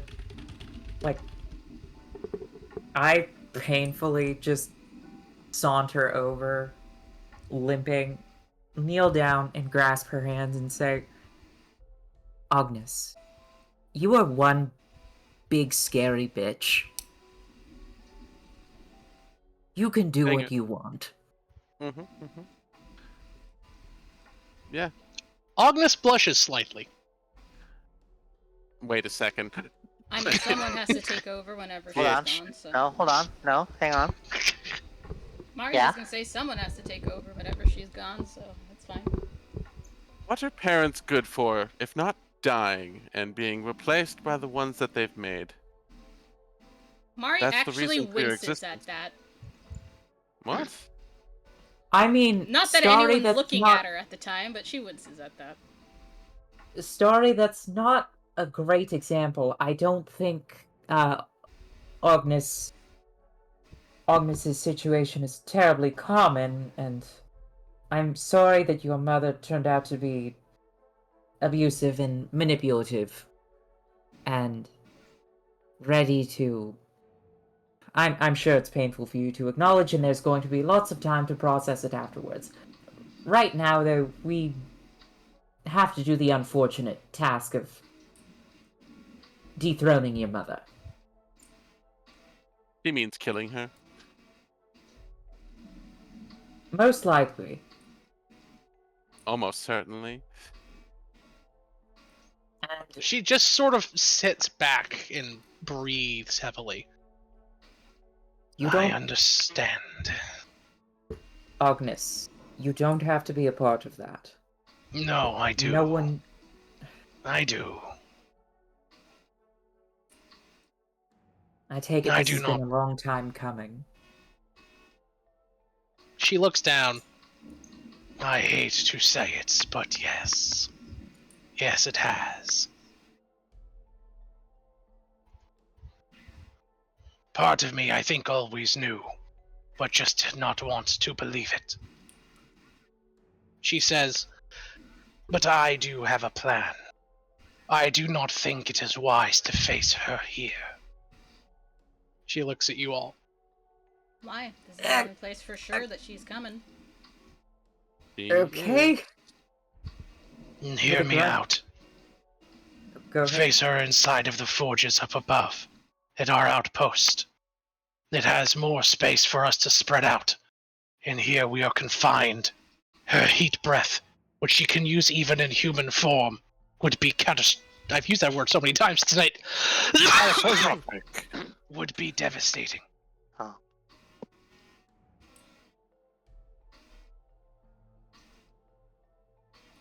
Do you know of any weaknesses we could exploit? She thinks about it. My mother does not like the cold. If you have any chilling magic that may harm her more than usual. It's a But good thing otherwise, I am no. a siren. I've got a decent amount of cold, and I can make my spells cold instead. I think the only offensive spell I know is Fireball, so that rules me out. She immune to I'm fire? sorry. She nods. Likely. Good to know. I'll make sure you And guys have acid. other spells. I don't think anyone's used acid in our group, but make sure you guys use other spells other than I fire and I acid. I have Sure. unfortunately spent the better part of my academic years studying exactly how fire works. That's Mm. unfortunate.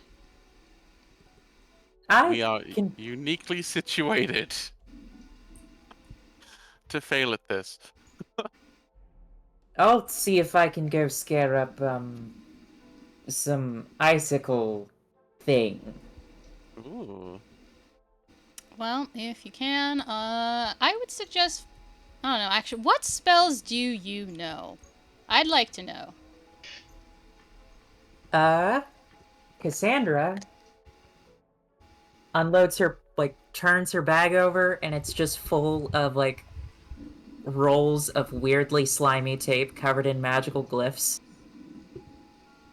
But if you look at them long enough, you can discern which spells she has, which are these. One sec.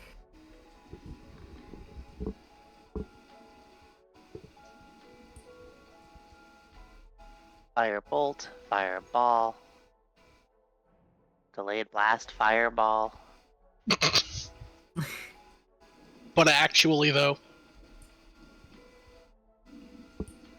Oh, the full spell list. What a baller. Fire, I forgot about that one. Yep. Uh, Scorching Ray, true. Autoluke's Resilient Sphere. What a baller.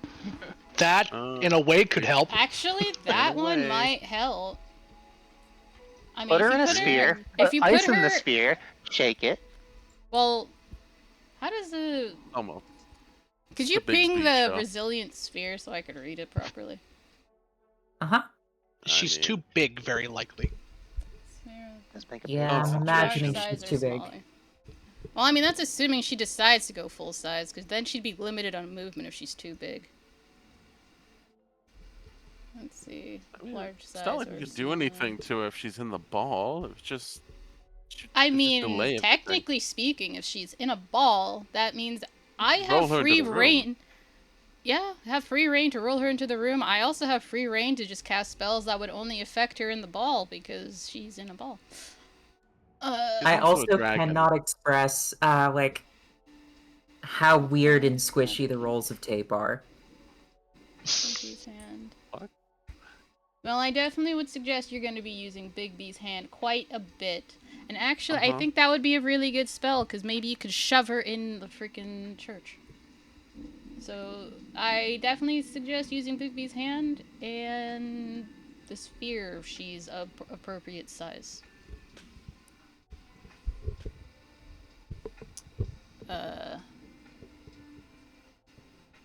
But the rest Miss is Witch Lady.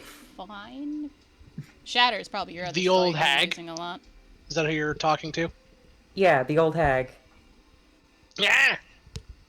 Do you have a spell book? Yeah. She nods. May I have a look at it? You just. Okay. She is a priest, technically. Oh. So I don't think you can learn any of her spells.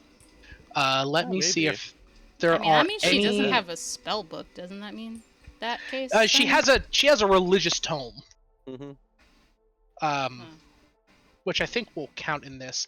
So I'll tell you this: you can learn the spells from her spell list that are on the wizard spell list. She will be willing to teach them to you, but you will only have time to learn at most 2, just because of how little time you have. Because as you guys note, it's getting warmer in here. Well, we need to scrape together every advantage we can. So you can learn Storm of Radiance. Just going through and checking her spells that are also available for you. You can learn.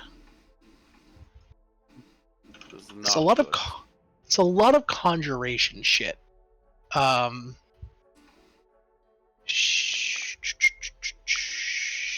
You already know Etherealness. You can learn Summon Fiend. Wait, what did you say I already know? Etherealness? Nope. I thought you knew that. She has I one. know Blink. Blink, that's it. Etherealness.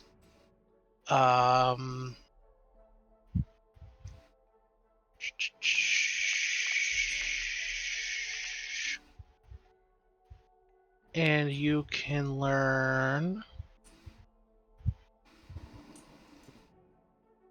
Conjure Celestial. It's the last one that you have that overlaps hers. Wizards can't know that spell.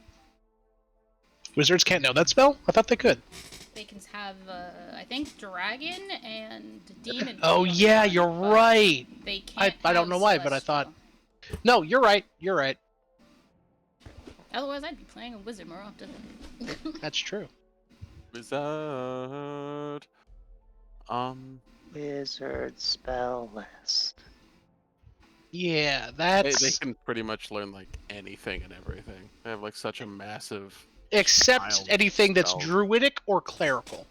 Mm-hmm. They can't learn any of There's that. overlap. Well, some of them. But Some, but not much. Yeah, but they can learn pretty much anything from most people. But Oh, it's- and immolation. That'll be helpful. I mean, getting fire Right. resistance is helpful, yes. Having fire No, resistance. immolation. Immolation is you catch something else on fire. Oh, I was Nice. thinking of a different That's one then. not.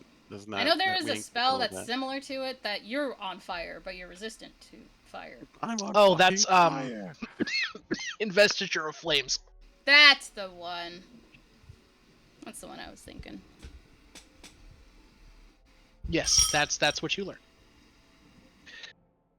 So she says, yes, that is what I think I could teach you.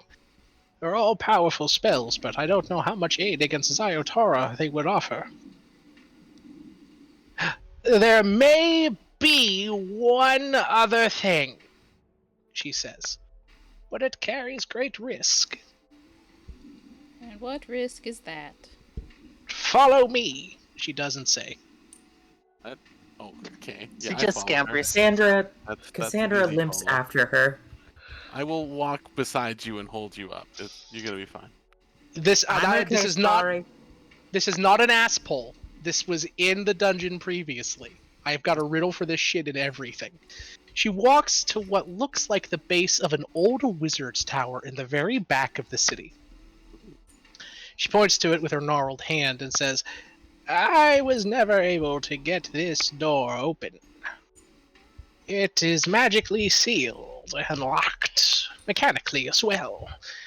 Back in the day, so the textbooks in history say, this was a tower of a great and mighty wizard, whose name has been forgotten. He may have had some spell scrolls inside, or even a spell book that could be of use to you. We've never been able to get the bastard open. She kicks the door. Cecilia? Agnes? I think we should get to work. Yes, there are 2 layers of protection on the door. Cecilia, Cassandra, and Agnes, you guys all learned this very quickly by looking it over. There is a powerful magical ward in place in front of it, and then there is a physical mechanical lock. Agnes says that if you can get the magic off of it, she can just melt through the door. Lock be damned. But she needs your help to... She can't... Her breath burns metal. Not good against magic. I can help with the physical part, but do any of us know to spell magic? Cassandra gets out weird squishy tape and gets to work. All right, it is not of 3rd level, so you're gonna have to give me a spellcasting ability check to see if you can dispel it. Oh, I can cast it higher. You can. So what level would The you like to question cast is, it do at? you want to before a boss battle against a demon dragon? I will happily Thing. give you a bardic inspiration. That shit is like candy to me. So if you fail, you just throw another d10 at that. I'm just am saying curious. that Do I get... because you have used quite a bit of spells so far from the last game, so I just thought I'd put that out there. No, that's a good point. Do I get my spell slots back after dying? No. Damn. No. Well, I've basically used a lot of my big magic already.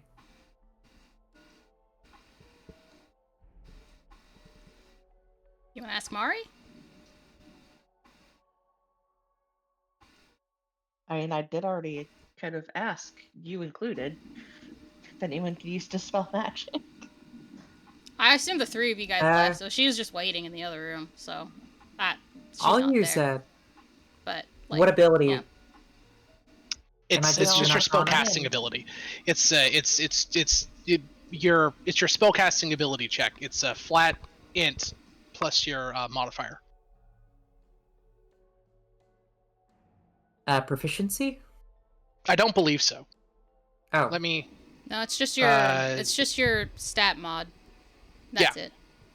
Mm-hmm. Okay, so just flat int. Yes. Yeah. Flat int plus your modifier. Nope. Wait, which modifier? Your intelligence spell. modifier. Your Okay. spell modifier. Okay. Yeah, that's the right Sorry.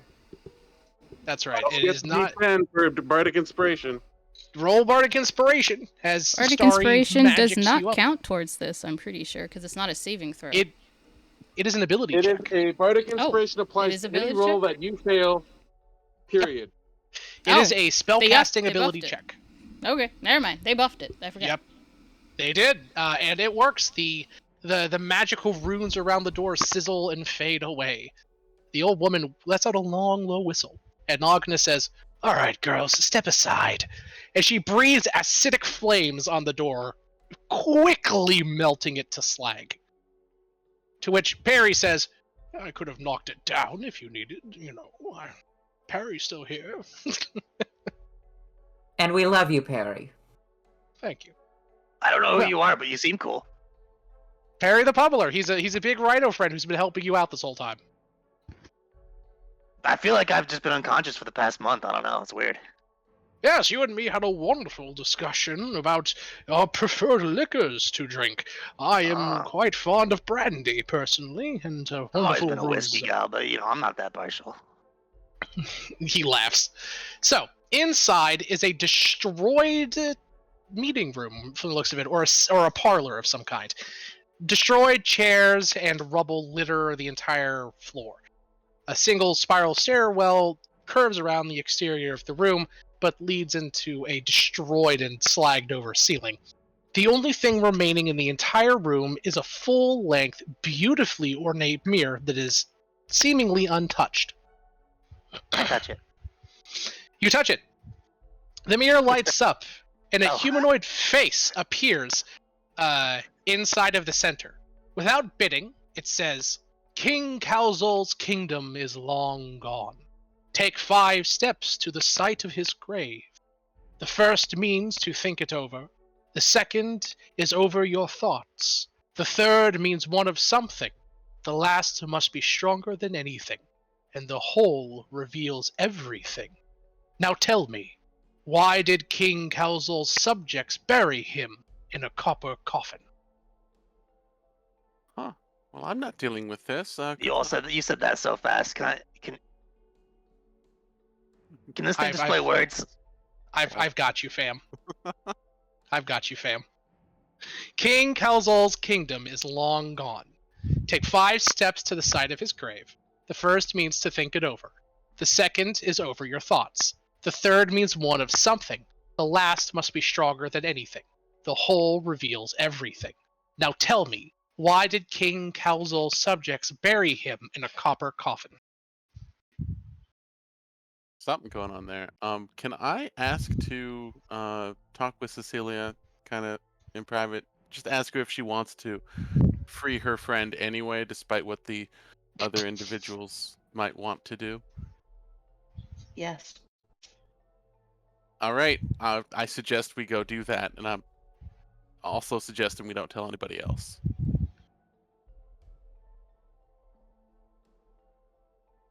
That's still a yes? Yeah. I mean, they've probably got this with Agnes there. All right.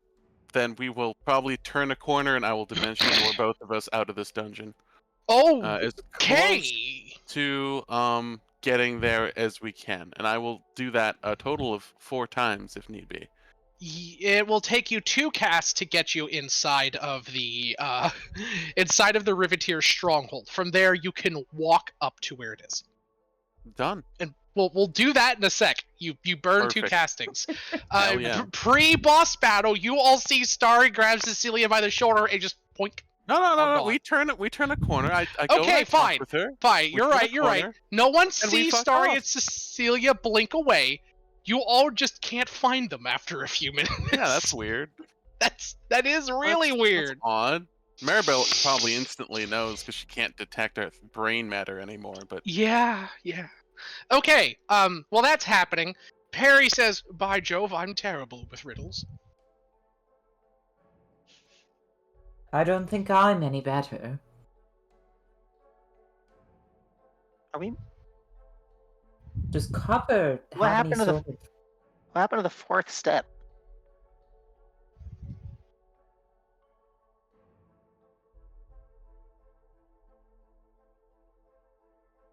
That is a logical inconsistency.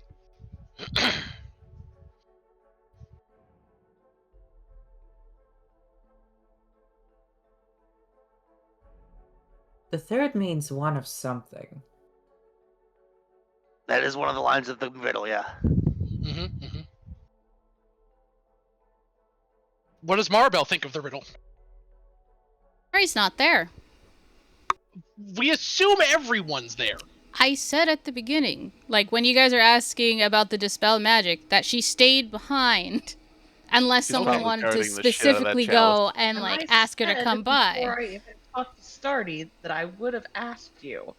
Yeah, but you would have to come back. But no one officially said that happened is a thing. So I am I'm just assuming assuming that I has will happened. go and deliver this missive to you personally. Okay. There you go. Then she would have You are allowed gone to to do participate so, in the but puzzle. then as soon as she saw her do the dispel magic, she would have went back. It's like, okay, No, I'm not they're, needed. they're going to you with the riddle. Oh, with the riddle. Okay. You're Fair allowed to enough. partake in the Nice. puzzle now. Fair enough. Puzzle. Okay. Well, she will think about that. Let's see. Why did King Something it about may have 4. something to do with the fact that the missing step of 4 is not there. Because maybe it's because they skipped a step. Ooh. Take 5 steps in the side of his grave, but maybe they buried him in I a mean, there aren't copper 5 coin steps. It's just because they missed a He's- step. unless the hole doesn't count as. It says take 5 steps to the side of the grave. The first means to think it over. The second is over your thoughts. The third means one of something. The last is to be stronger than anything. I mean, The hole reveals everything. Now tell me, why did King Kelzul's subjects bury him in a copper coffin? So far, my only guess is that to take the steps is to physically steal them. Oh? And everything in his tomb might be more valuable than copper. The reason to bury him in copper was so that no one would steal the coffin. And they'd let him rest in peace. maybe? Do the hag or anyone else have any input? How I will about anyone consult the give... Book of Vile Darkness. What do you think? Don't open that book here! Always open the book there. There are demons literally part of this church, and the Book of Vile Darkness is your concern? I've smelled Look, enough of darkness that has ever been my today. concern. That's fair. All right. Anyone here can give me an intelligence or an insight check, and you might be able to get a hint. No. Wow. Hang on, I got this. Wow. Easy game. Destroyed. Oh. All right. Maribel, you asked the book Inspiration. subtly. The book goes, lol, this one's a classic. You guys got this. It's a famous riddle, actually. It was invented by a girl named Ruby. Fair. Which is, by the way, this is from a D&D book. It is invented by a girl named Ruby, canonically. The book is being cheeky about it. Cass, you don't get much. 6. Oh wait, Cass, you do actually with that second one. 6. You realize that the riddle, the riddle is distinct in 2 parts. There is the first part, which is Kalzul's kingdom is long gone. Through the hole reveals everything. And the second part is the actual question. Now tell me, why did King Kalzul's subjects bury him in a copper coffin? You realize that the riddle is 2 parts, but only asking 1 question. Cass, you realize the logic of the riddle is flawed. There's not 4 steps here. In fact, the more you think about it, the first part of the riddle seems intentionally confusing or ridiculous.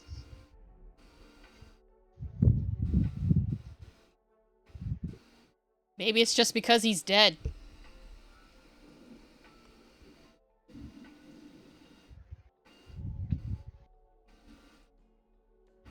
No thoughts? Okay. I can't answer. If his kingdom is long gone, does he have subjects? I mean, kingdoms still go on even without subjects. You get new kings. Well, his kingdom is long gone. That's a given. Oh, does Maribel say this, by the way? That answer within relative Because earshot? he's dead. Yes, she's like, cause he's dead. Yeah, the mirror goes, yes, they buried King Calzol in a copper coffin because he was dead. The face thinks that is the answer to the riddle, by the way. It's stupid. I love it. That is stupid. It makes sense. Yeah, it does. It's like, it's just because he's dead. I don't know. But it's asking why it was copper. No, it's not. It's not technically. It's not. asking why was he buried? Why was he in buried in a copper coffin? coffin? Because he's dead. Why was he buried I mean, at all? It fits. He is Yeah, Like, he's Because they're dead. I cheap. mean, Because they're cheap motherfuckers. That's why. Yeah. I mean, they're not cheap because it's freaking copper versus wood, but you know. I mean, it's also copper versus gold. Yeah, Not but it's also asking still why- copper versus wood. Oh, but putting it at the very end of the sentence puts so much misleading emphasis on the copper coffin. Which is That's the probably point. the reason, because they needed to mislead you so you couldn't give the right answer. No, the book itself is actually not that great, but this scene in the book is fantastic. It's this riddle master, this like chess master guy who the hero's party hired specifically to solve the riddle of this ancient red dragon, right? And he's going through this long logical process. He's like, yes, to mean more than anything, it clearly is a meditation on King Calzol and his life, and how copper is symbolic of his inadequacies. They buried him in a copper coffin to reflect the failures of the monarchy. And the dragon leans down and goes, no, they buried him in a copper coffin because he was dead. And he's like, that's not fair. Then gets melted by the fire breath. Anyway. I'm playing how a wizard would. No, would face absolutely, this 10 A out of riddle. 10. wizard would overthink, that's for sure. Yeah, that's exactly what happened. I'm just like, everybody the gets answer a point has of to be something dumb. Everybody gets a point of inspiration for the group effort. The mirror sinks back. I don't like how you're handing out inspiration so much. It's making me nervous. You're We're gonna about to need fight a boss. We're gonna die. Yeah, I know. It's You making might be me about to nervous. fight too. The mirror sinks good. back, Oh. and there's The mirror a moves all long, the time. dusty hallway inside the mirror. Sconces line the walls.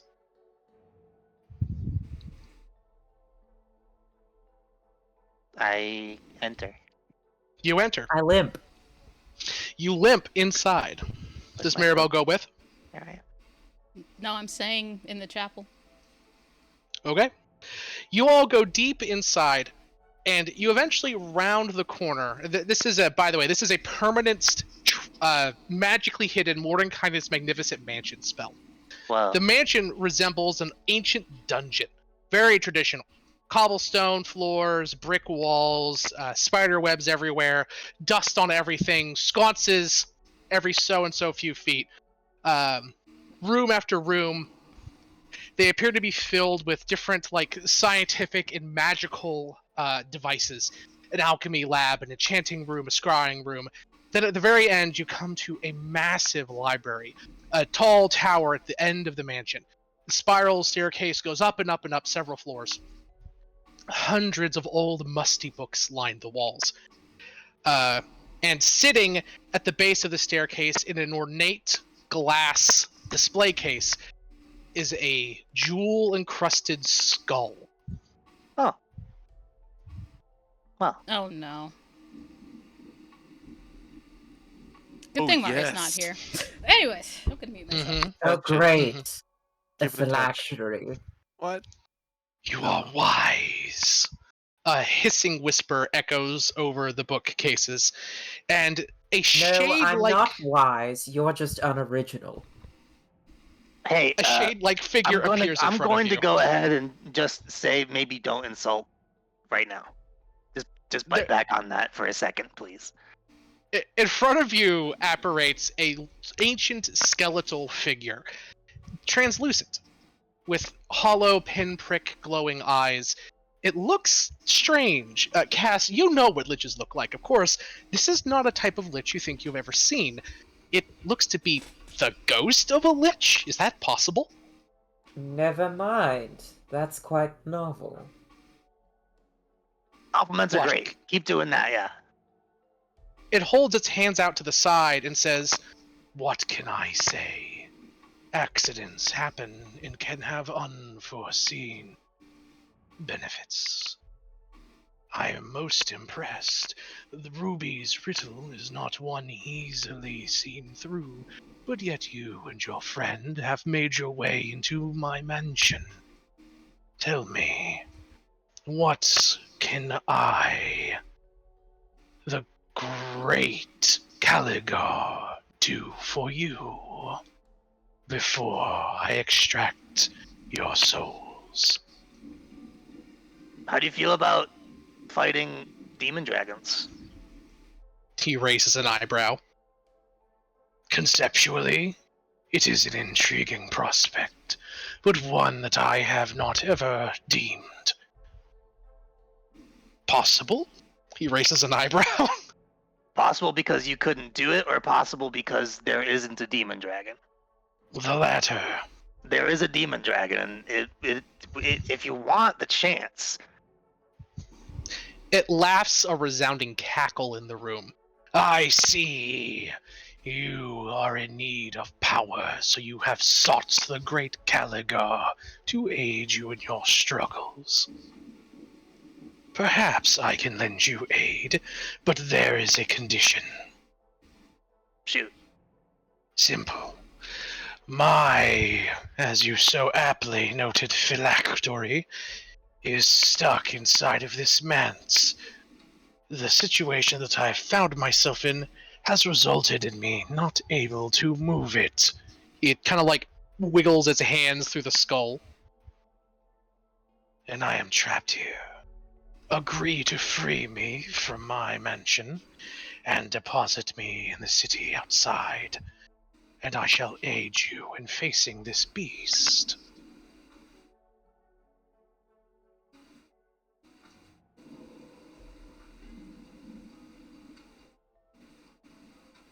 What are your goals once you get out of here?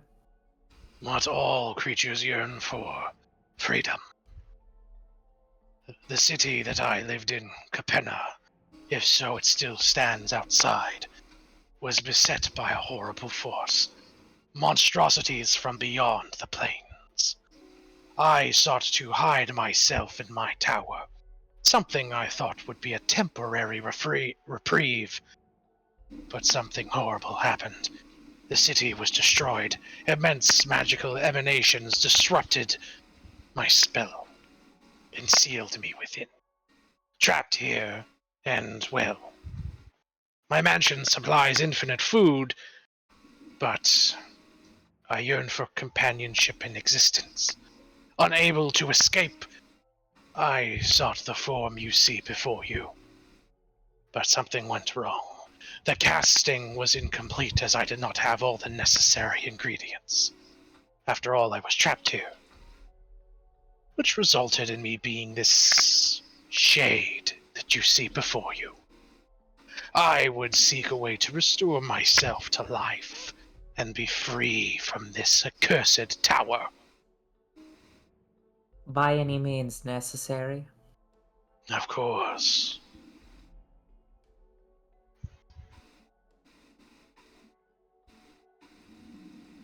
You know, I'm actually pretty good friends with another lich. Wait, what? Did you The, forget about the the hos- Lich Doctor? The hospitalman, yeah. Oh, that's right. He's a good lich. He's a good lich. This guy very obviously is not. He's neutral No. at best. No, for sure, but like, if I could hook him up with the good lich, maybe they could hit it off. Are you a good lich or a bad lich? I simply am.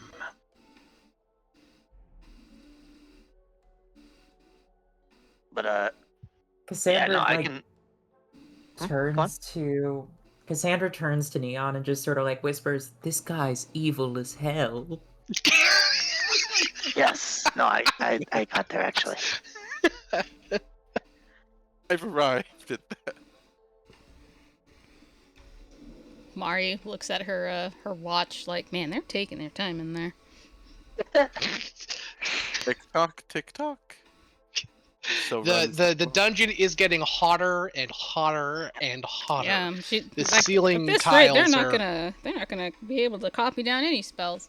She's gonna cast sending to Starry, be like, Starry, what the hell's taking you guys so long? Oh, we're Sorry, just... you're inches from Cecilia's ass as you guys are like shimmying straight up in a cast iron pipe, back up into the Phyrexian's lair. She'll also add, like, Not like Shit. physically face first into her ass, but she's climbing a few inches ahead of you. Yeah, she's gonna add, yeah, because, like, the demon dragon is getting closer, it's getting hotter, like, seriously. Get back here already. Yeah, we're getting back. We're getting back as soon as we can. I might be busy doing something else somewhere else. You are informed of this, Maribel. She just takes a deep breath. And then she just opens the Book of Vile Darkness for a second, and she just is like, sometimes I wish I could just kill my friends sometimes, because they just don't listen or stay on cue, you know? Do you know how I feel? The book responds, yes, sister, more than you know. Killing your friends is a totally normal thing to want to do. You should chase that instinct. No, straight up. It says, yes, bestie, you have no idea. Corpses are so much I more love easy killing to my mend. friends. By the way, do you have anyone who would like to be friends with me? It says specifically, That's yes, not of bad. course. Corpses and minions are much more easy to manage than people. It looks like you're trying to turn your friends into corpses. Would you like some help with She's like, that? yeah, My yeah, God. they are Wow. definitely more manageable, but they're also just not as good. Ugh, God damn it. You don't know how to make the right minions. I can show you. Yeah, I mean, unless you can show me in the next 10 seconds before the freaking demon dragon shows up, it's not going to be helpful. A small white cat pops up next to you and just says, contract. I am not signing my soul. Sorry, don't it's a know. You Madoka have the Book magic. of Vile Darkness. I'm not sure how much of I your soul know. you got left on you. I gotta be True, honest with you. true. How long have we been at this whole doing Probably stuff? Because I would Probably have about left 5 with or 10. Probably 5 or 10 Cecilia minutes. as early as possible.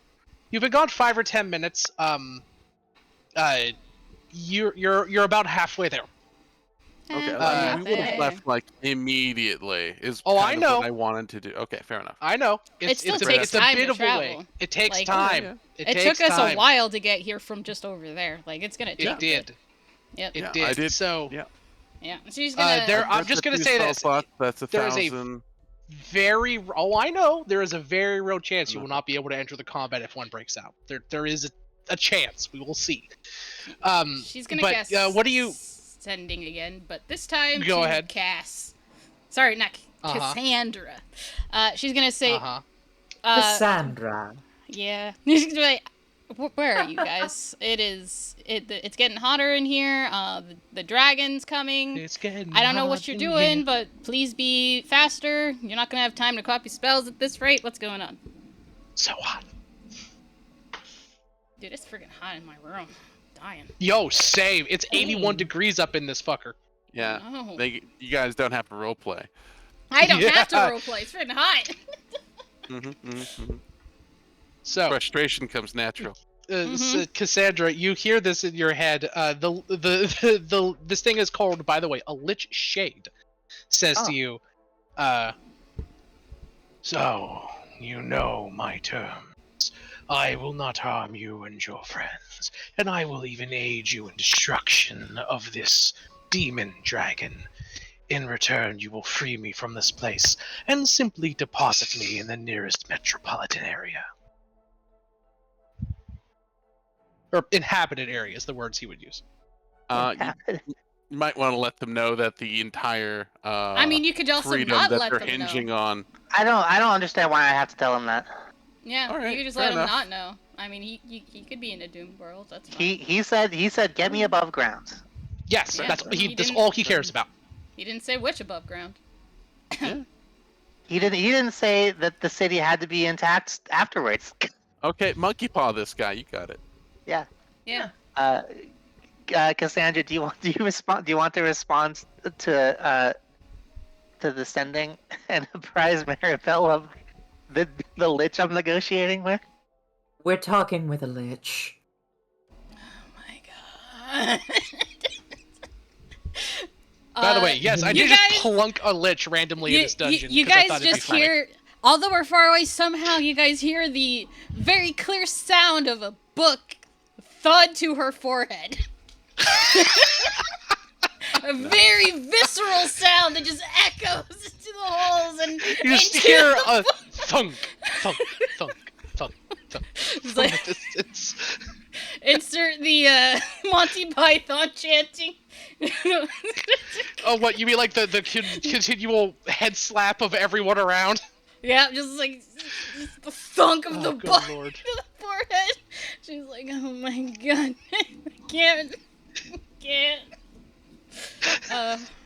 I will remind the party, goodness. I, as a DM, don't want to kill your characters. My creatures, on the other hand. Like the dragon. Yes. Listen, I'm trying to get countermeasures against the dragon. I know. I'm proud of you.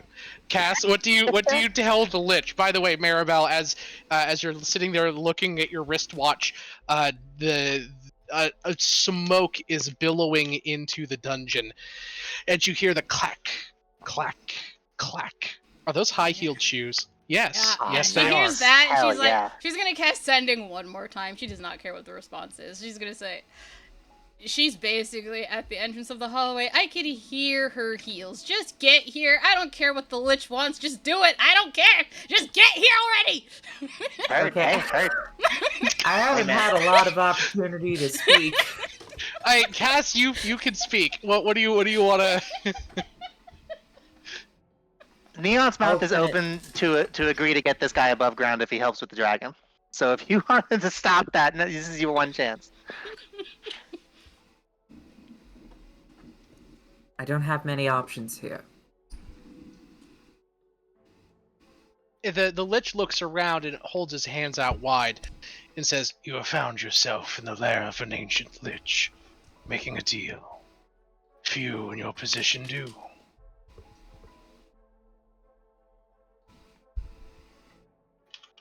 Alternate proposal. It raises its eyebrow. Boy, we don't have a lot of time for negotiations. Lol. The way you plan to get your corporeal form back is through the slaughter of many, right? It shrugs its shoulders and it says, "In honest, I do not know. I do not know the nature of my own existence. My tomes had little to offer on it. It seems to be quite rare.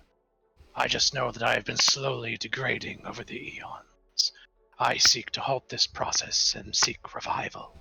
I don't know what it will take to achieve that. It may be the slaughter of millions. It may be one.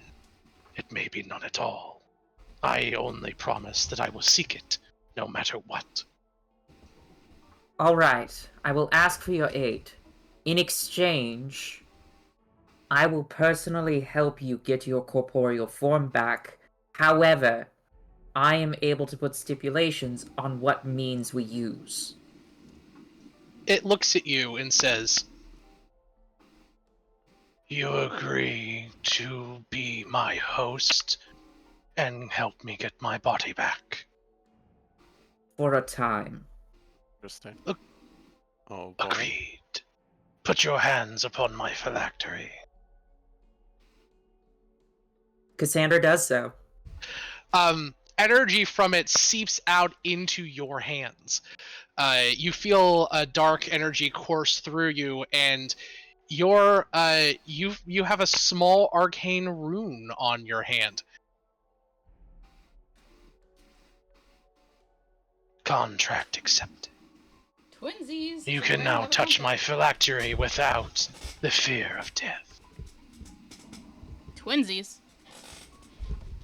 A little bit. Twinsies. Yeah, we both now are marked by a wizard. A lich A specifically. lich wizard Yes, specifically. Lich wizard. Twinsies. Lich Twinsies. lizard. The book says Regrettably, I need to solidify my connection with the blood shit ghost. And then we can have a throuple of people who are wicked, Exactly. wicked, wicked, wicked possessed. uh, the lich then walks over to you, Cass, and it melds into your body, and it Oh. pseudo possesses you. The lich is currently inside of you and will act at the end of your turn. Stepping out of you and going back into you is a bonus action. Interesting. You Yep. are going to get so murdered by that dragon. Oh my That the god. lich has possessed you pseudoly. That's what it meant by agree to be my host. The main ability of a lich shade is horrid possession. Charisma saving throw DC 18, which you automatically fail because of that ward on your hand. One humanoid the lich can see within 5 feet. The target is possessed by the lich. The lich disappears, and the target has the incapacitated condition and loses control of its body. It's ignoring that for you with this pseudo possession. The lich now can control the body, but the target retains its awareness. The lich can be targeted. The lich can't be targeted by any attack, spell, or other effect, except ones that target undead specifically. The Lich's game statistics are the same, except it uses the possessed target's speed as well as the target's strength, dex, and con modifiers. Now here's the important part. The possession lasts until the body's hit points drop to 0, or the Lich leaves as a bonus action. When the Lich's possession ends, the Lich appears in an unoccupied space within 5 feet of the target, and the target is immune to the Lich's possession for 24 hours. Again, because of your seal, that 24 hours thing is ignored, because it's a willing thing between the two of you. However, this applies at the start or at the end of each day. The target permanently loses 1d10 hit points, and it cannot be restored until the possession ends or the creature has died. Success. The target is immune to the Lich's possession for 24 hours. So essentially, the way Lich Shades work, They mechanically, slowly suck the life out of you until you they die. do. They do not have the ability to move or touch their phylactery on their own, and they can't go outside of 1 mile of it. So what Lich Shades do is they possess someone like a ghost and can cast spells and do shit through them. And every day it drains your life force permanently. Once your hit points hit 0, you die, and the Shade has to find someone new. Essentially, Cass, he's letting you have control, but he is possessing you. one more question. Yes. What are your pronouns? Lord and Master. Until our contract is over. I dislike this immensely. Let's get going. It would absolutely say that because this guy is sassy as fuck, but it is he, him. That's hilarious. To you, Lord and Master. I am not DM making gets light of inspiration pronouns points. at all. Thank you. I'm not making I'm light of making light pronouns of at all. pronouns.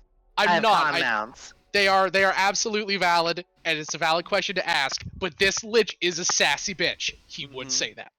I believe it. Excuse me, I think you mean Lord would say that. You're Mm. absolutely right. Lord would say that. Or Master. Or And Master either would way. say that. All right. So, the clacking of the footsteps gets closer, and a figure is walking through the halls. The weight of their presence. How would she get there before we get there? I mean, She What? left before you did. I am literally going to cast spells to get there. You said I Oh, only need to yeah, cast 2 to get that's there. I true. cast 2 to get Oh there. no, you needed to cast 2 to get to the stronghold, to like shimmy your way up through the pipes to get into the secret area that the Phyrexians held in. That place is warded to shit, and you can't teleport into and out of it. It's a part of Zyator's stronghold. All of the demon strongholds in this city have basically Mordecai's private sanctum and a whole bunch of other shit cast on them. You can't scry in, you can't teleport in or out. It only makes sense. And she's keeping him in her sanctum. So you can't actually teleport there, or even really close to it. So you have to get as close as you can, which would be that Riveteer's big arena thing that I showed you guys that one time, and then manually walk there. She left a good 15, 20 minutes before you, and is likely also using magic to get down there. So, You're probably both using magic to transport yourselves back and forth, and she can teleport closer to you than you can to her. She just has to leave her sanctum, then teleport straight down. You have to teleport as close as you can get and shimmy your way up. In reality, you'll probably arrive close to the same time. Probably you a little bit later, because she can take normal paths and like the most direct route. You guys are having to like sneak through pipes and shit. Does that make sense? Annoying. I suppose. Well, I mean, she has that place heavily guarded, and Agnes isn't with you. Maribel knows the secret way in and out. Or, I'm sorry, not Maribel. Cecilia knows the secret way in and out, but it's not direct or easy. And you can't teleport in. It makes sense. It's a bitch, but it makes sense. So, we'll assume that when you guys get to there, you'll get there. Roll me a d8, Starry. It'd be faster if I just turn Cecilia into a bird that can fly through the pipes faster. Yeah, that would be faster, yes. I will turn her into a bird, and I'm like, I'll beat you there, because this Yeah, is some Cecilia, bullshit. Valid. Starry, you get there a minute behind Cecilia. Cecilia, you will arrive at the same time that Ziotar arrives here. Okay, so as Cecilia flies into the Phyrexian, we'll set the scene. Smoke raises up amongst heavy forges as a small blue bird, or actually, what kind of bird do you turn Cecilia into, Starry? What kind of bird would you like to be? I would imagine some sort of metal or metallic-looking sparrow or something like that. That's cool. I'm down with Hell that. yeah! A metal sparrow lands on, or comes out of a drain pipe and lands on top of a small crate. Furnace fumes raise up and coalesce along the ceiling of this massive Phyrexian forge. Urabrask turns and tilts its head to the side, staring at the strange metallic animal. And it narrows its eyes and says, "You have the stink of magic about you." Not recognizing what or whom the bird is. Crap, am I able to like connect it I- with him mentally again? I'll assume the time limit for you to get there that you would give me an estimate for, because you are incredibly smart. Would give me at least a round or two to drop the magic after you arrive. Yeah, we'll assume that Starry is able to drop the magic conveniently in time, just for the sake of plot. Thank God. Celia, you poof and are yourself kind of sitting on the crate. Urabrask kind of tilts its head back slightly. I did not know you possess such power. My friend does. By the way, Zayatara is not guarding this place anymore. We should go. It says, to where? Are you having me strike out against the Kingpin so soon? It's actually Zayatara we need to fight. It raises its head, again in surprise. I do not know if you and I will be enough. Oh, it's not just us. My whole party, Agnes, several Riveteers. It is a coup, then. Yes. It smiles. Excellent. I have wanted for some time to tear that dragon's heart from her chest. It looks at you and waves its hand. Lead the way, friend. All right. Let's. All right. Actually, it turns to you and stops and says, you say Zayotara is no longer here? Yes. Let us take a more direct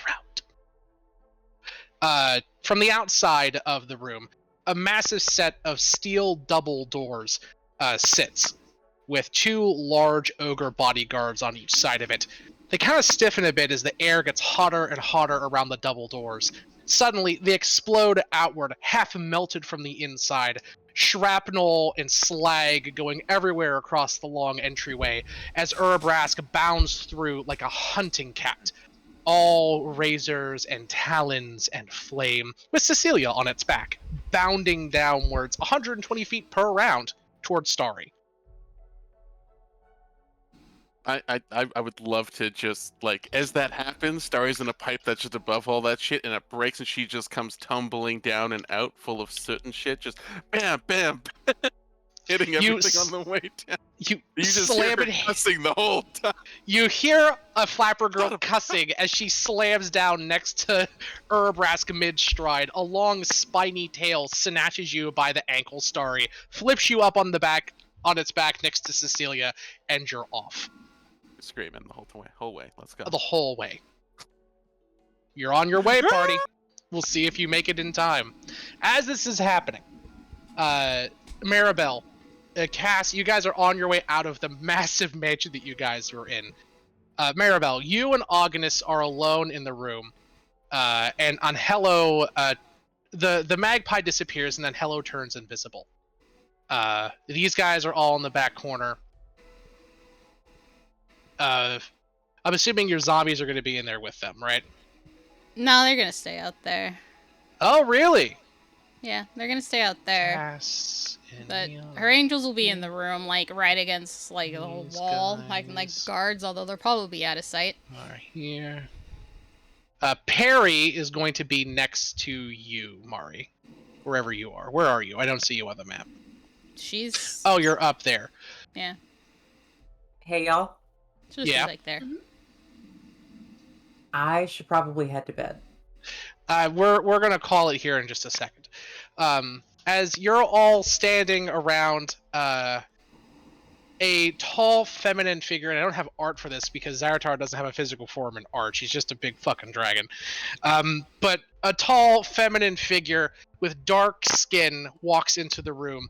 Long oil black hair and riveted metal armor atop a slick, well-fitting business suit walks into the room. Her eyes a deep yellow that burns like red-hot metal.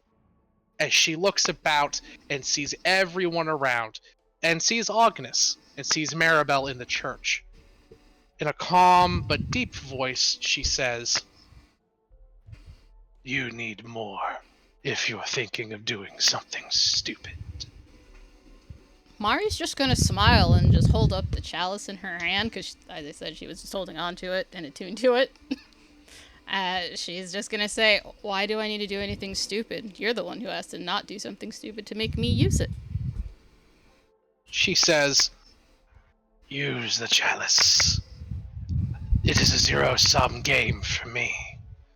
I have accepted the fact that once I have stepped out of my lair, that my life may be forfeit. It is So possible, but ideally you won't live. Ideally you won't die.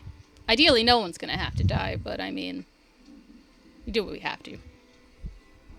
She holds her hands to the side, cups as if to welcome you, and say, "Very well." She cups her hands together in front of her breasts, resting them easily in front of her, as she says, "Then let negotiations begin. Let's talk business." And I think we'll cut it there.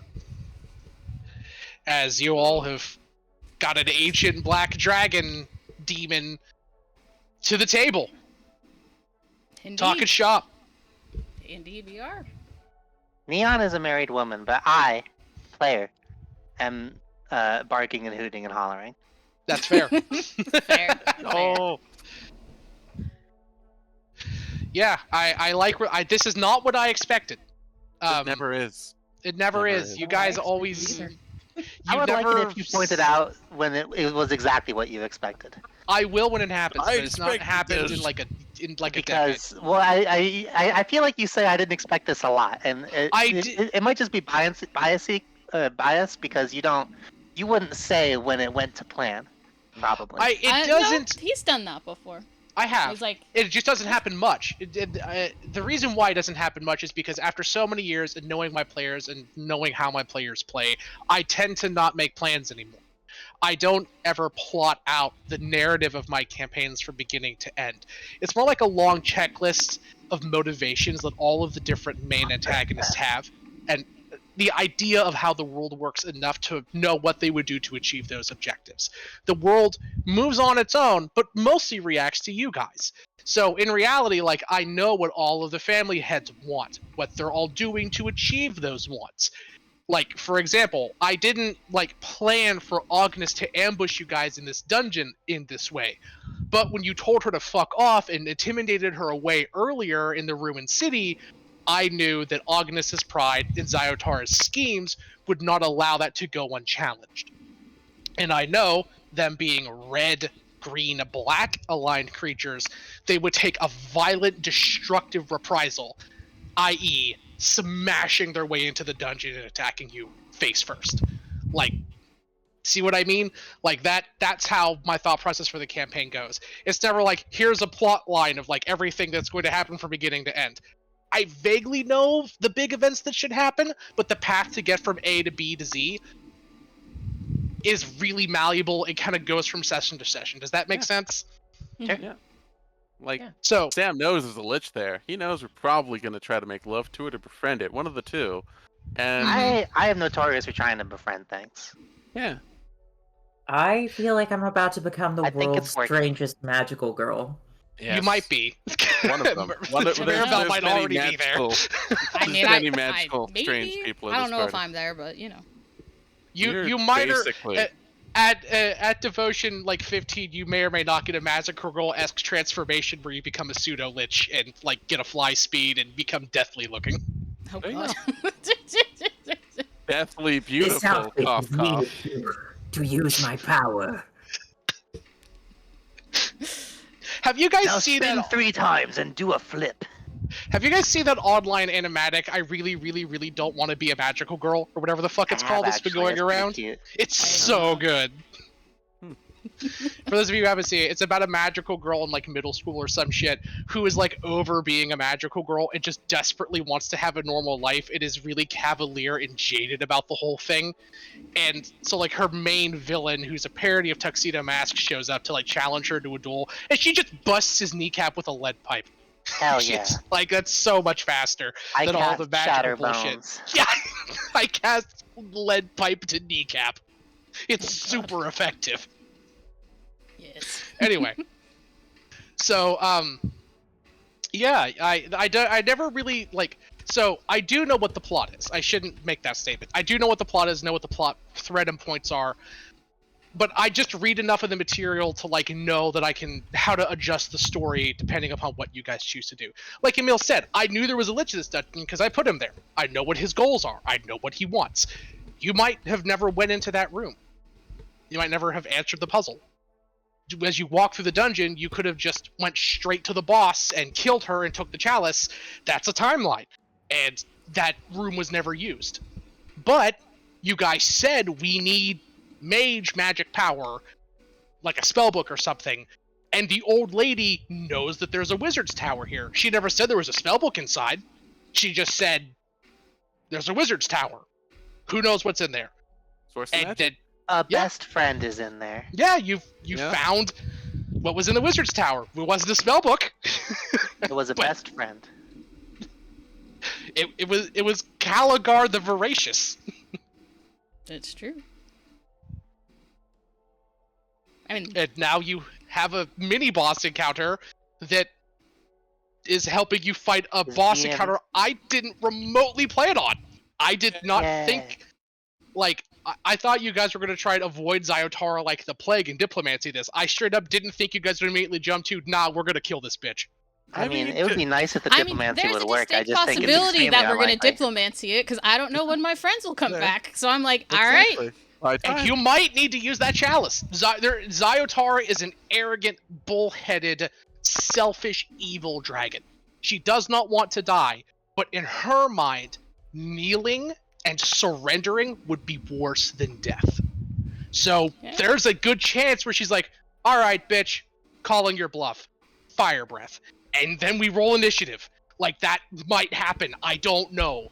Like, I have Zyotora's Ideals, Flans, and Bonds. I don't know what you're going to propose. So, Indeed. We can propose? Wait, Oh Yes.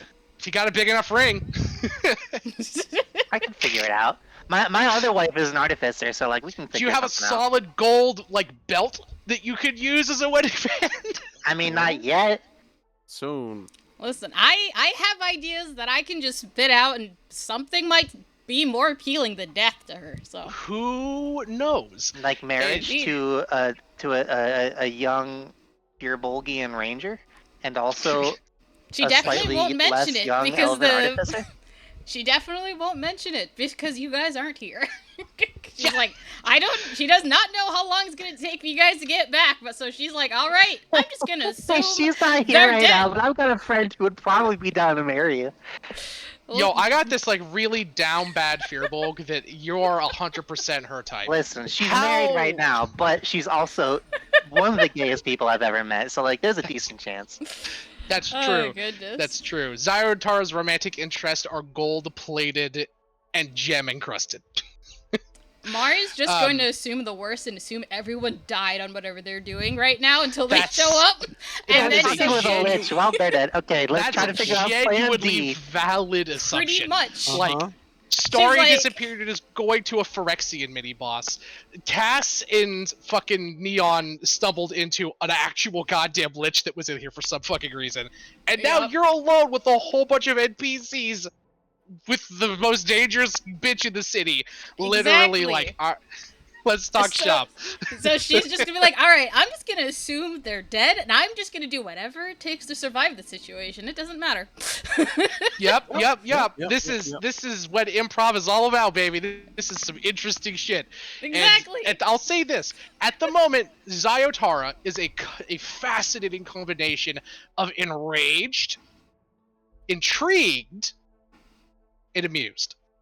That's fair. That's fair. Distract her by putting on a goddamn show. No, straight up, she's no, like, no. joking. She's she's not like, doing all right. The ant has found something that can bring her to my table. Let's see what she's got. Like, that's kind of where she's at. She's like, I Yeah. could snap your neck with a thought, but you've got the one thing that poses a genuine threat to me, and seem fucking crazy enough to do it. And you smell evil. Now I'm interested. Like, Yeah, no, Mari is the evilest one in the party. I'm pretty sure. Yes. So she's I just will say like, this: The toss You- up. you do not have her respect yet, but you do have her attention. No, but she's not after respect nor attention, but she has no choice in that, and she just kind of gets that one. Yep. Oh, Becca, Yep, Becca, yep. sing a song about what you plan on doing or something like that, and really draw it out. Like, be like, we're gonna murder some people and do this in this off-scheme plan. She's not gonna lie. Like- That's a little too over the top for her. Yeah, Like, she yeah, doesn't. You don't have to lie, she but you doesn't can- you can really come up with like something lying else. that much. I view it as I view it so interestingly enough, devils don't lie much in D&D. One, because they're cosmically bound not to, but also because devils are so arrogant that they believe lies are the tools of weaker creatures. A devil, and a truly evil thing, can use the truth to make someone act in their own worst interest. That is impressive, but anyone can lie. Yeah, she tries to use the truth. Yeah. That's Yeah, Mari's thing. I'm She just doesn't really saying, like come up lying. with something that helps them get a better idea of who you are, and then do it through a performance that you can kind of drag out a little bit, and it will literally entertain her. Is all I'm saying. That would She's- genuinely work. I think that's fair. We'll see how it goes though, because I don't Yeah, think we'll see how it Mari's gonna plays. go with the entertainment route, just because she doesn't know this woman's personality. So she actually We'll see. might just be closer to the type to actually talk more business, and it be a distinct possibility that would tempt her. That's Yo, bitch walked in here in a power suit. She's like talking business is kind of where she's at. exactly. And you know what? She basically has the core for what she wants. So Mm-hmm. Y'all, she has a chance. Yeah. It's just a matter Yes. Now we of gotta do it. making it appealing. good You, night. Please. you can buy time. Good night. Night, Evie. Good night, Evie. We were Good so glad to night. play with you. Thank you for being here. Yes, and I've got to bounce off of here too because I got work in the morning as well. My long mini vacation has come to an end. This was super fun. I really appreciate playing with all of you. Maribel, I'm not going to stick around for your typical sign off, but for Oh, all of yeah. you Twitch chatters, thank you so much for viewing. I always appreciate dimming for Everyone you donate guys. $20 right now, or I'll hate you forever. No, Uh-oh. that's not No, how that works. That does not. That's bad yeah, form. don't worry about that. Anyways, Don't worry Do about it. that. Do it. Do Yeah. Your it. Do it. viewership is all that we care about. Bye. yeah, pretty much. Give me money. Goodbye. Have a beautiful time. Bye, byes, everybody. Thank you, everyone, for being here. I appreciate you all. If you guys can, the first one is for.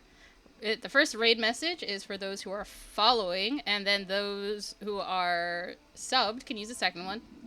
Hey up, you sucker. Be quiet, 6. Nah, you guys don't need to do any of that. I just want you guys to enjoy, as I appreciate you guys being here. As I'm going to read you guys out to Cozy with Joy, who is playing with Anxious, as they are playing what looks to be... Oh, why did that thing mess up? They are playing a game called Unravel. I'm not entirely sure what it is, but it looks like it looks really interesting, actually. So I'm going to read you guys out to them, but I appreciate you all being here, and I also appreciate the fact you guys were able to pop in, even though this was not a scheduled stream, because we didn't get to play last Saturday, so we were able to play today. So we will likely meet again this coming Saturday, so that way we can enjoy ourselves and see what else happens and see the conclusion of whatever the hell this negotiation may or may not be. Have a great time until I see you again. Absolutely. I hope you have a great time too. I hope everyone has a wonderful week. I won't be here tomorrow, but I'll be streaming again Wednesday. I haven't decided what yet, but I will be. But yeah. You guys have a great week. Thank you so much for being here. Emil, thank you for sticking around. Whoop, whoop. And yeah, you guys have a great time.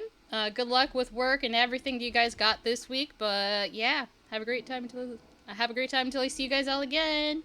Bye-bye. Later, nerds. Mwah. Remember that you are loved. There we go. Nice. Well, this is gonna be interesting. Oh, yeah. I genuine good luck with distracting her. Dude. The only other thing I could have done in that fight would be like heal people. That's like it. That's pretty mediocre. I can only do that like twice. Fair. It's just hard, you know.